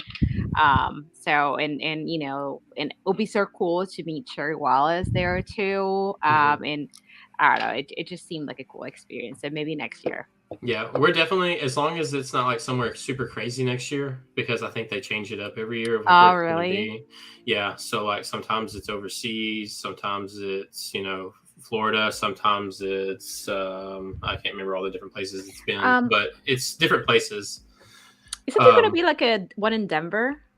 Yeah, so that's like coming up in October. October. Yes, that's coming up in October. I had like thought about maybe going to that, but I've been burning vacation days going to the doctor and stuff, so I'm kind of out of vacation days really to be spending, which is why we're going to go to Universal in January. So we're going to go the last week of January, which is the unofficial Harry Potter celebration at Universal. They used to do, the official celebration of Harry Potter where all the actors would come and they'd do like music and all kinds of stuff. And then Universal stopped doing it after a couple of years, I think because of how expensive maybe it was to put on. I'm not 100% sure why they quit. But everyone else, all the fans decided, hey, we're going to do an unofficial celebration and we're going to keep doing it. And it was always the last week of January, so they just kept doing it. So the last week of January, everyone still comes dressed up and hangs out. I think Peter goes every year, the Potter Collector. I think he missed last year because he had Rona when that was going on. But we're planning on going this year. So I've never been to the park, so I can't wait to plan. You've never been? No. Oh, I'll tell you, nothing is more magical than your first trip there. Like your first trip there, especially when you walk into Diagon Alley. It's just so magical. And like, yes, you'll tear up. You'll tear up. You'll tear like, up. That is how I got into Harry Potter. Like, you guys might know that I got into it already being in my 30s. But it was just like going to Universal and just seeing Diagon Alley and Hogsmeade and everything. It's just, you just feel like you're there, like it's real, like it's just, I don't know how to explain it. Like it made me just want to, I don't know, be there for real. Like I wanted it to be like I don't know how to explain it. You get such a feeling. That's how I ended up, becoming a fan and starting to read the books and watching all the movies and wanting to know what house I belong to and like just getting super into it. It was actually just being there and seeing it like that. So Bricky, when you go, oh my god, girl, like you're gonna love it. It's just, and we went to California at the end of June for my husband's friend was getting married, and we went to Universal Hollywood, and let me tell you, it was cool. But the Florida version is a lot better. And in Hollywood, California, they do not have Diagon Alley. They just have Hogsmeade. So, I mean, if you can choose one, definitely do Florida. And I don't know, it was so cool. But like the Orlando one, it's great. And Diagon Alley, I love both Hogsmeade and Diagon Alley. But like Diagon Alley is my favorite. It just feels like, I don't know. Yes, like magical. Like you're like, yes, I need to go to the store and get stuff. I need to go to Weasley's and get myself a pygmy puff. And I don't know, it's just so cool. Like you're gonna have an immense, an insane time, girl. When you go, let us know. Maybe we could all do like a group thing. Yeah, for sure. That'd be great. I was thinking of going in January for the celebration. That's not. I'm not sure yet, but maybe if not, next year for sure I want to make it there. You should definitely come for Celebration. It'll be fun. Yes. It'll be a lot of fun. Yeah, if you can make it for Celebration, come. There'll be a ton. I mean, it's going to be nothing but like big Harry Potter fans there. Like everyone's going to be there dressed up. It's going to be a good time. I'm super excited. I've got a cosplay. We're all gonna cosplay. I think I've even got Kristen is going to cosplay. She said for sure she was going to cosplay at LeakyCon this next year. And I think I've got her talked into maybe cosplaying for Unofficial. So is she gonna be cosplaying like a Hufflepuff student? I don't know what exactly she's gonna do yet. We haven't really worked out the details of what she's gonna do. But she's gonna be doing something. I already know what I'm doing. Which is why I haven't cut my hair. But that's why you cut your hair, you said? No, that's why I haven't cut my hair. I was gonna cut my hair and go back to having short hair, but I'm keeping it about this length for a reason. Are you gonna dye it? Maybe. I wonder who you're gonna be cosplaying. I don't know. It's hard to tell. that would be an interesting look for you. Yeah, I know. I don't know how it's gonna work, but I'm gonna do it. Catch up on chat real fast before we end the stream. Have fun, great idea. I'm guessing that has to do with the Comic-Con that we're going to. Thank you. I'm sure we're gonna have a blast. I've seen the young lady that plays Ginny at Comic-Con in Phoenix 3 or 4 years ago. Oh, that's cool. I'd like to meet as many of them as I can. Not every one of them is as active, though. I wanted to go, I'm guessing, to LeakyCon, but Rona got me in Texas in mid-July. Oh, sorry about that. I've had Rona like 3 times. I've had it twice. It's not cool. Let's see here. Rona got me last Christmas. I had emergency eye surgery the 5th of July. Oh, no. Yeah, so it's just... I've been to Universal in California, loved it. Haven't been able to Florida since the end of 1989. Let's see here. My wife was born.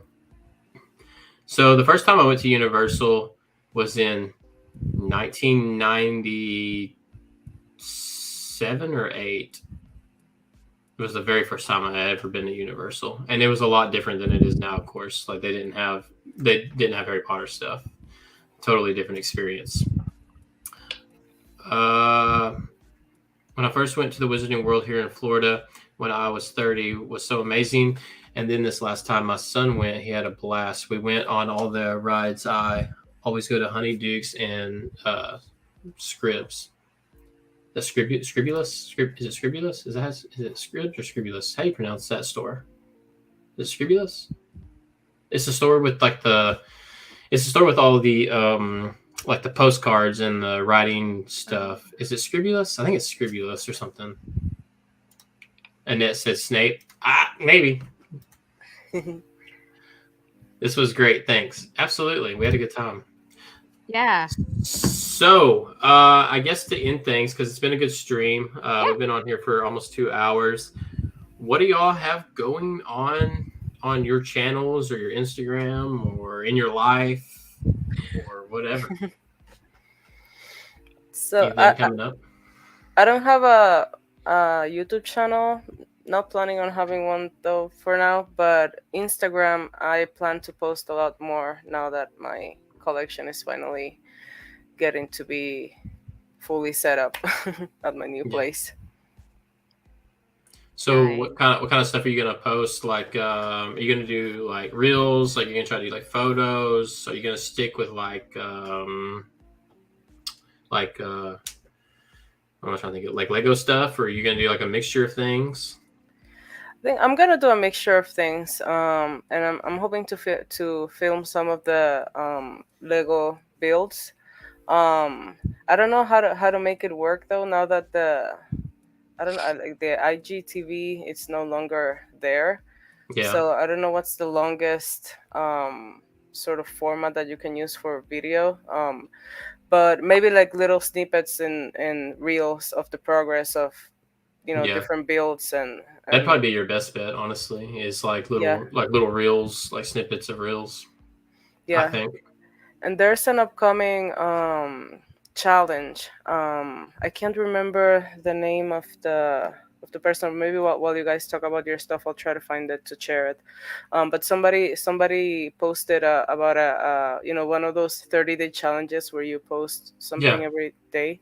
Mm-hmm. I'll try to do that one because this last the Potterific July, I only posted 2.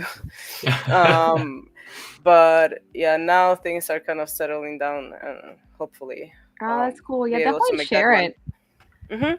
Yeah, I'll look for it now. I think I saw one get posted earlier. Maybe today I saw it. I saw something coming up.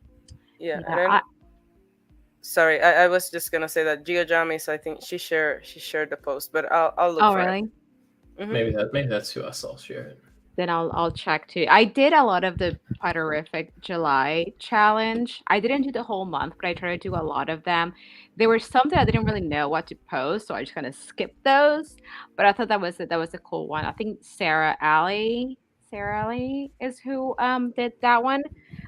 So that was pretty cool. I've never done any of them. I've seen them, but I've just never done any of them. I need to do one, I guess, one time. Yeah. Well, as far as what I have coming up with my channel, I don't know what kind of Harry Potter videos I have coming up. I need to kind of organize myself better. I know I have some Disney videos coming up, some Hocus Pocus pin unboxings, Beauty and the Beast. I have some I have a video that I have to put together. I already filmed. I have to edit it. Is about some of the trades that I got from going to the Disney pin trading event earlier this month. It's funny. I got 3 Harry Potter pins at the Disney pin trading event. Yeah, they're freaking awesome. They are fantasy pins, what we call fantasy pins. They're kind of like fan made pins. Basically, they're not officially licensed. I got these huge. They were like this big Honeydukes pins. And I don't know. So I want to show that in the video too.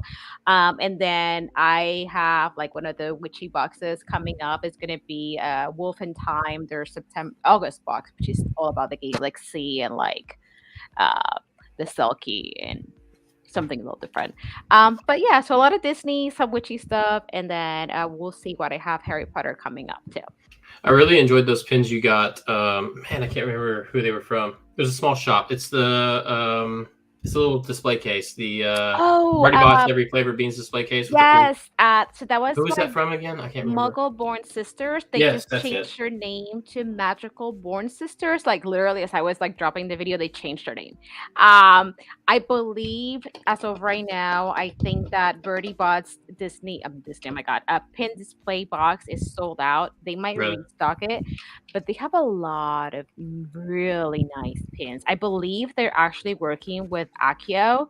And some of the pins that they are they have there are from them. They make really, really nice pins. Yeah, those were really cool. I like those pins that you had in that.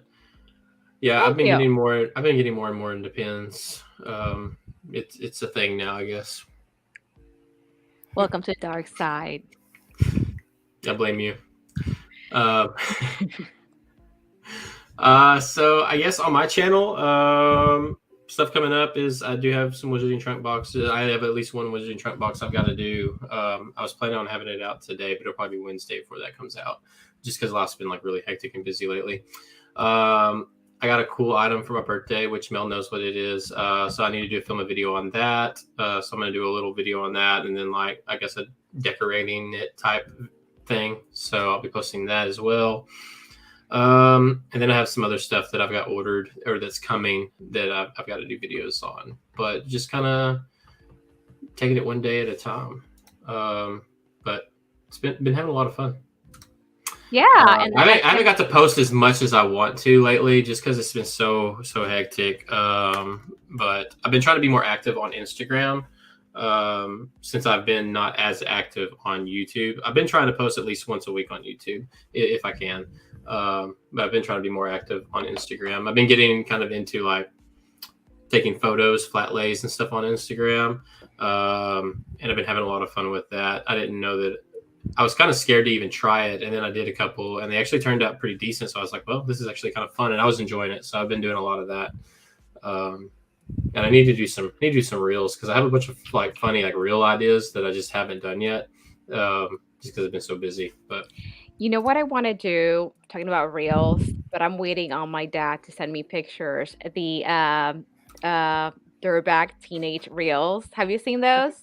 Oh yes, so I need to do that too I am because like I y'all are love gonna them. laugh. Y'all are gonna, you're gonna laugh at some of these photos I have that I'm gonna share. You're gonna be like, "That's not even Dawson." Oh, I gotta do that. I only have one, and I texted my dad. And I was like, "Listen, I want to put together this like reel for Instagram."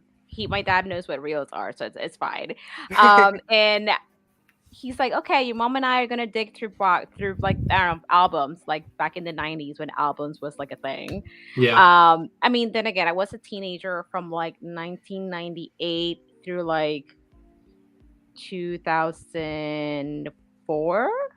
Hmm. So anyway, man, that feels old when I see 1990 something, right? Yeah, I know. But anyway, so I want to put one together. So I can only imagine yours, Dawson. Yeah, it's gonna be interesting.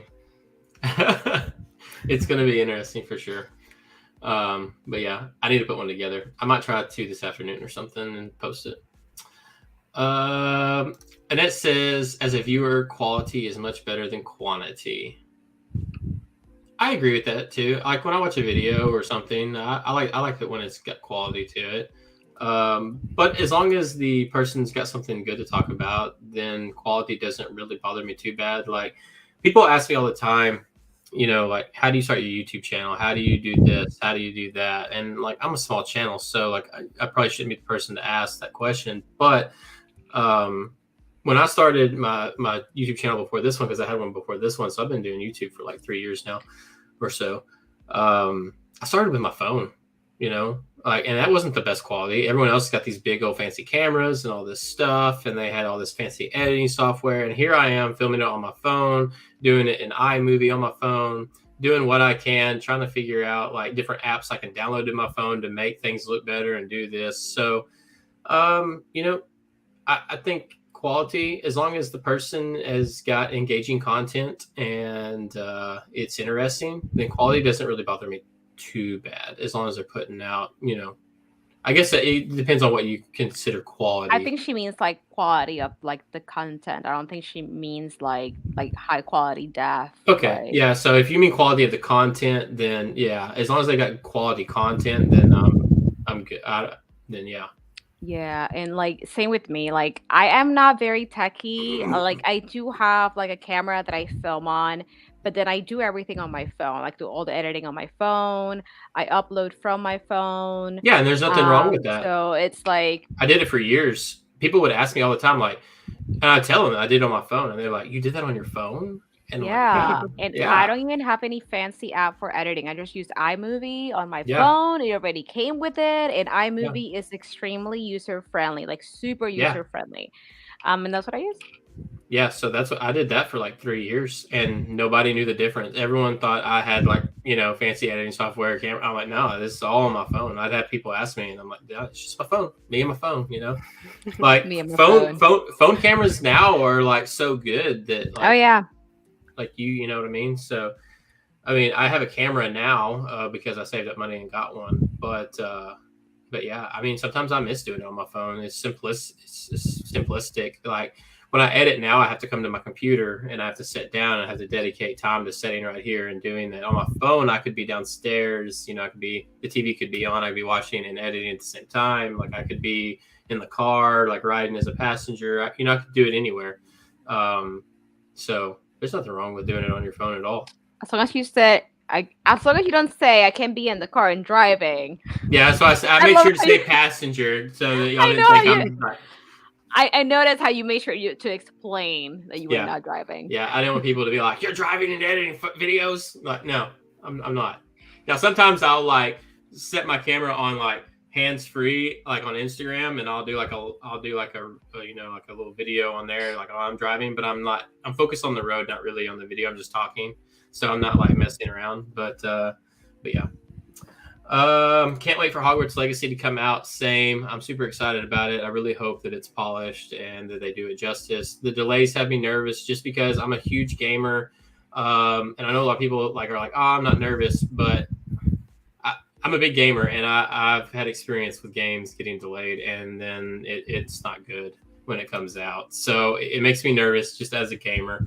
But as a fan, I'm super excited, and I hope that they do it justice, and it's a lot of fun. You're all making me feel old, even though I am. But then again, age is just a number, isn't it? Correct. It's not about how old you are. It's about how old you act. Maybe. How you feel. How you feel. How old you feel. I guess. I don't know. Yes, content is key, and knowing the rudimentary knowledge on how to communicate the subject. Well, it's been super fun. Yes. Thank you to everybody who joined in the stream. Wish McDorks could have been here. Christian and Michael. We've probably been on here a lot longer if they were, because we've probably been like really discussing a lot of stuff. But hopefully they get better, and wishing them good health. So it sucks they weren't here, but life happens, and you can't help it. Yeah. Thank you for having us, Dustin. It was really great. Yeah. Absolutely. Yeah. Absolutely. It's fun. We'll have to do it again some other time. Mel, maybe we can do something on your channel coming up, or maybe we can do something on McDorks. It's always fun. I just love sitting down and talking Harry Potter. So I don't know. I'd like to do like more streams, and then have like dedicated like topics for the streams, and then like have discussions, because I always think it's just kind of fun to pick into everyone else's like brain and see what they think about a certain subject or thing. I don't know. It's fun to me. Yeah, no, absolutely. So definitely thank you for having us. It was definitely a fun hangout. We talked about Harry Potter, about rooms, a little bit of everything. So it was definitely fun. Got to meet Ricky. Yeah, so Bricky's debut. Bricky was very nervous about this, but Bricky, I have to say this: you did absolutely amazing. So don't be nervous. You broke the ice now. You're good to go. Yeah. Thank you. So and thank you everybody for joining. Yeah, absolutely. Real quick before we go, Mel, I already asked Bricky this earlier, but you watch Game of Thrones? So I want to, but I'm gonna wait until Dirk comes back, so we can watch it together. But I cannot wait to watch the new show about the Targaryens. So you've watched Game of Thrones, though, right? Oh yeah, I was super upset with the final season, how it ended. Disappointing. It was so rushed. Bricky, are you into Game of Thrones? No, I need to watch it. I've never watched it, but yeah, I need to get into it. I feel like if you like Harry Potter and you're into history and that kind of stuff, you probably will like Game of Thrones a lot. It's a bit, some things are a little shocking. It's definitely not kid friendly, but it's really interesting. Yeah, it's the character dialogue and the like, I don't know. Yeah, it's really good. It is shocking. There is some shocking stuff, and it's definitely not kid friendly. But well, Mel, I will tell you this: I've watched the first episode of the new show. I heard it was good. It was a good start. It definitely was a really good start. So I'm excited about tonight's episode. But I was going to ask you if you were watching tonight's episode. I can't wait. No, but we're gonna watch it together when Dirk comes back. So when's he come back? You said next Friday. Week? Friday. So next Friday. So one more week. So then I would just wait until like Saturday or Sunday, and then y'all watch all three of them back to back. Oh my gosh, I cannot wait.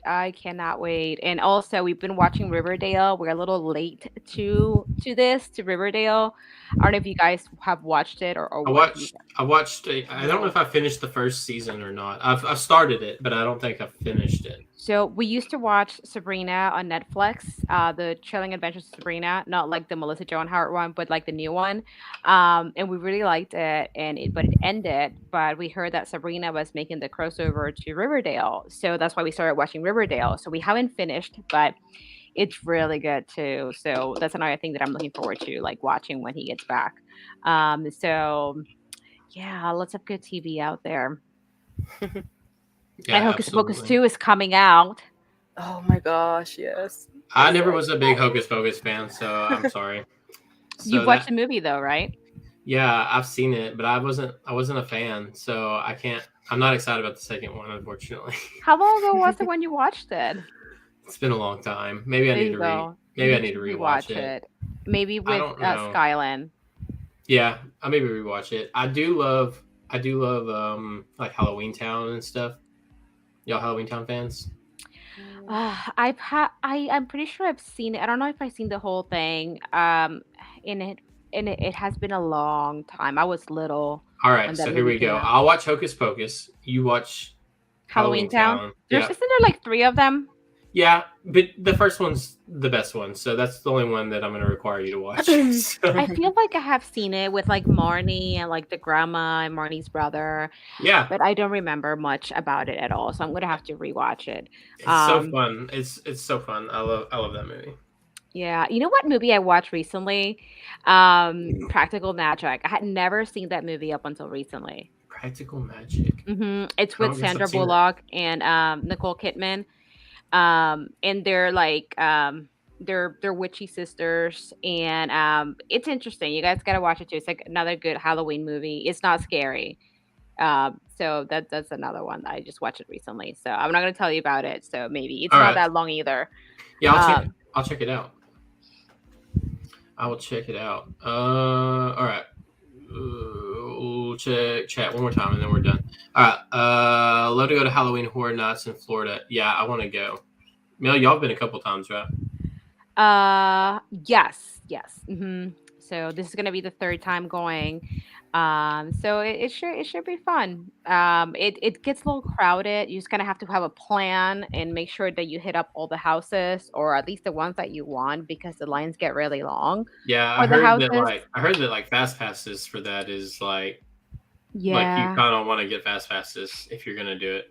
Yeah, I know that Amy set up this trip for us, and I believe she got us like a multiple day like pass, so we should be able to go to Halloween Horror Nights at least twice Hmm. during this short trip. But yeah, it should be interesting. I mean, I'm not a big horror movies person, That's what I so was about to ask. How do you do in the haunted houses? so the good thing is that I haven't seen a lot of these movies. So when people are like, "Oh, look at this reference about something," I'm like, "Doesn't scare me because I don't know what that is." So I mean, I don't know. It's not bad. I mean, it just obviously it looks fake, so it's not like I don't know. It's a good show. It's good, but like it's not like you want scary. Oh my god, we keep on talking, and it's like it's Yeah, I past know. the 2 hours. Yeah, So I know. It happens. I'll make this short. So in Pennsylvania, there are a couple of like places to go for like Halloween. There's probably several actually. So there's Eastern State Penitentiary. So it's like a haunted like prison that's no longer in service. And then they have this place called Penhurst Asylum. You know, Oh, Taps. I've seen that on Facebook. You can like book tickets. Hey, Kristen. She's in the chat. um, so Dale is we awesome. Riverdale. Oh. Riverdale. I was like, Dale. Yeah, Riverdale is awesome. We're still watching it. But anyway, so Penhurst, I've been there like 3 times. The first time I was supposed to go, I did not go. I was too scared to go. Penhurst is it's supposedly haunted, and it used to be like a state school where people with like I guess mental disabilities, they would kind of put them there in a state school, but it was closed because these patients there were mistreated. They would do things Mhm. like lobotomies, and it was like hardcore crazy. There's actually a video on YouTube called something the little children, cry the little children or something like that. It was like a really creepy name. But anyway, it's a documentary that I think either CBS or ABC put out there in the 80s, and it uncovered what was going on in that asylum. Long story short, it got it shut down, and then the place is haunted. So anyway, they opened it up for Halloween. It's open throughout the year to do like exhibitions and stuff like that, or like, to check it out. But anyway, the first time I was supposed to go, I didn't go. The second time we planned a trip, I actually did go, but I was so scared that I cried on the way there. That how scary it was. And then I've been a couple more times after that. But that place is freaking scary, like really, really scary. I like getting scared, so that'd be fun. Yeah, I it is scary. Like, so they have in state schools, they have all these different buildings, but they only have 4 that are open to the public. Mm-hmm. And then one of the areas you get to go is like the tunnels. So that's where they would kind of move all the bodies like underneath the tunnels to go from one building to another. So you actually get to walk through those tunnels like in the dark. It's scary as heck. Like it's so freaking scary. So if you want scary, that's a place to go to if you're willing Heck to yeah. travel for that. Yeah, I like scary. So Bricky just dropped a. So here's the upcoming IG Harry Potter challenge that we was talking about. So this is the Instagram handle of where you can get the information for that. So if you are interested in doing that Instagram challenge, that's where you can go to. Perfect. Well, check it out. Well, it's been a lot of fun. Like Mel said, we were supposed to get off at like around after the 2 hour mark, and we've went over like 19 minutes. But that's usually pretty normal. Anytime we do one of these, we get to talking and we don't get off. But I guess we'll go ahead and cut it. Thank you so much to everybody for joining the Back to Hogwarts live stream. We had a ton of fun. Thanks to Mel and Bricky for joining me. And once again, we hope that Christian and Michael get to feeling better. And yeah. Well, so, thank you for having us. Yes, yeah, thank absolutely. you. Absolutely. It's been fun. All right. See you later, everybody. Have a good day. See you guys. See ya.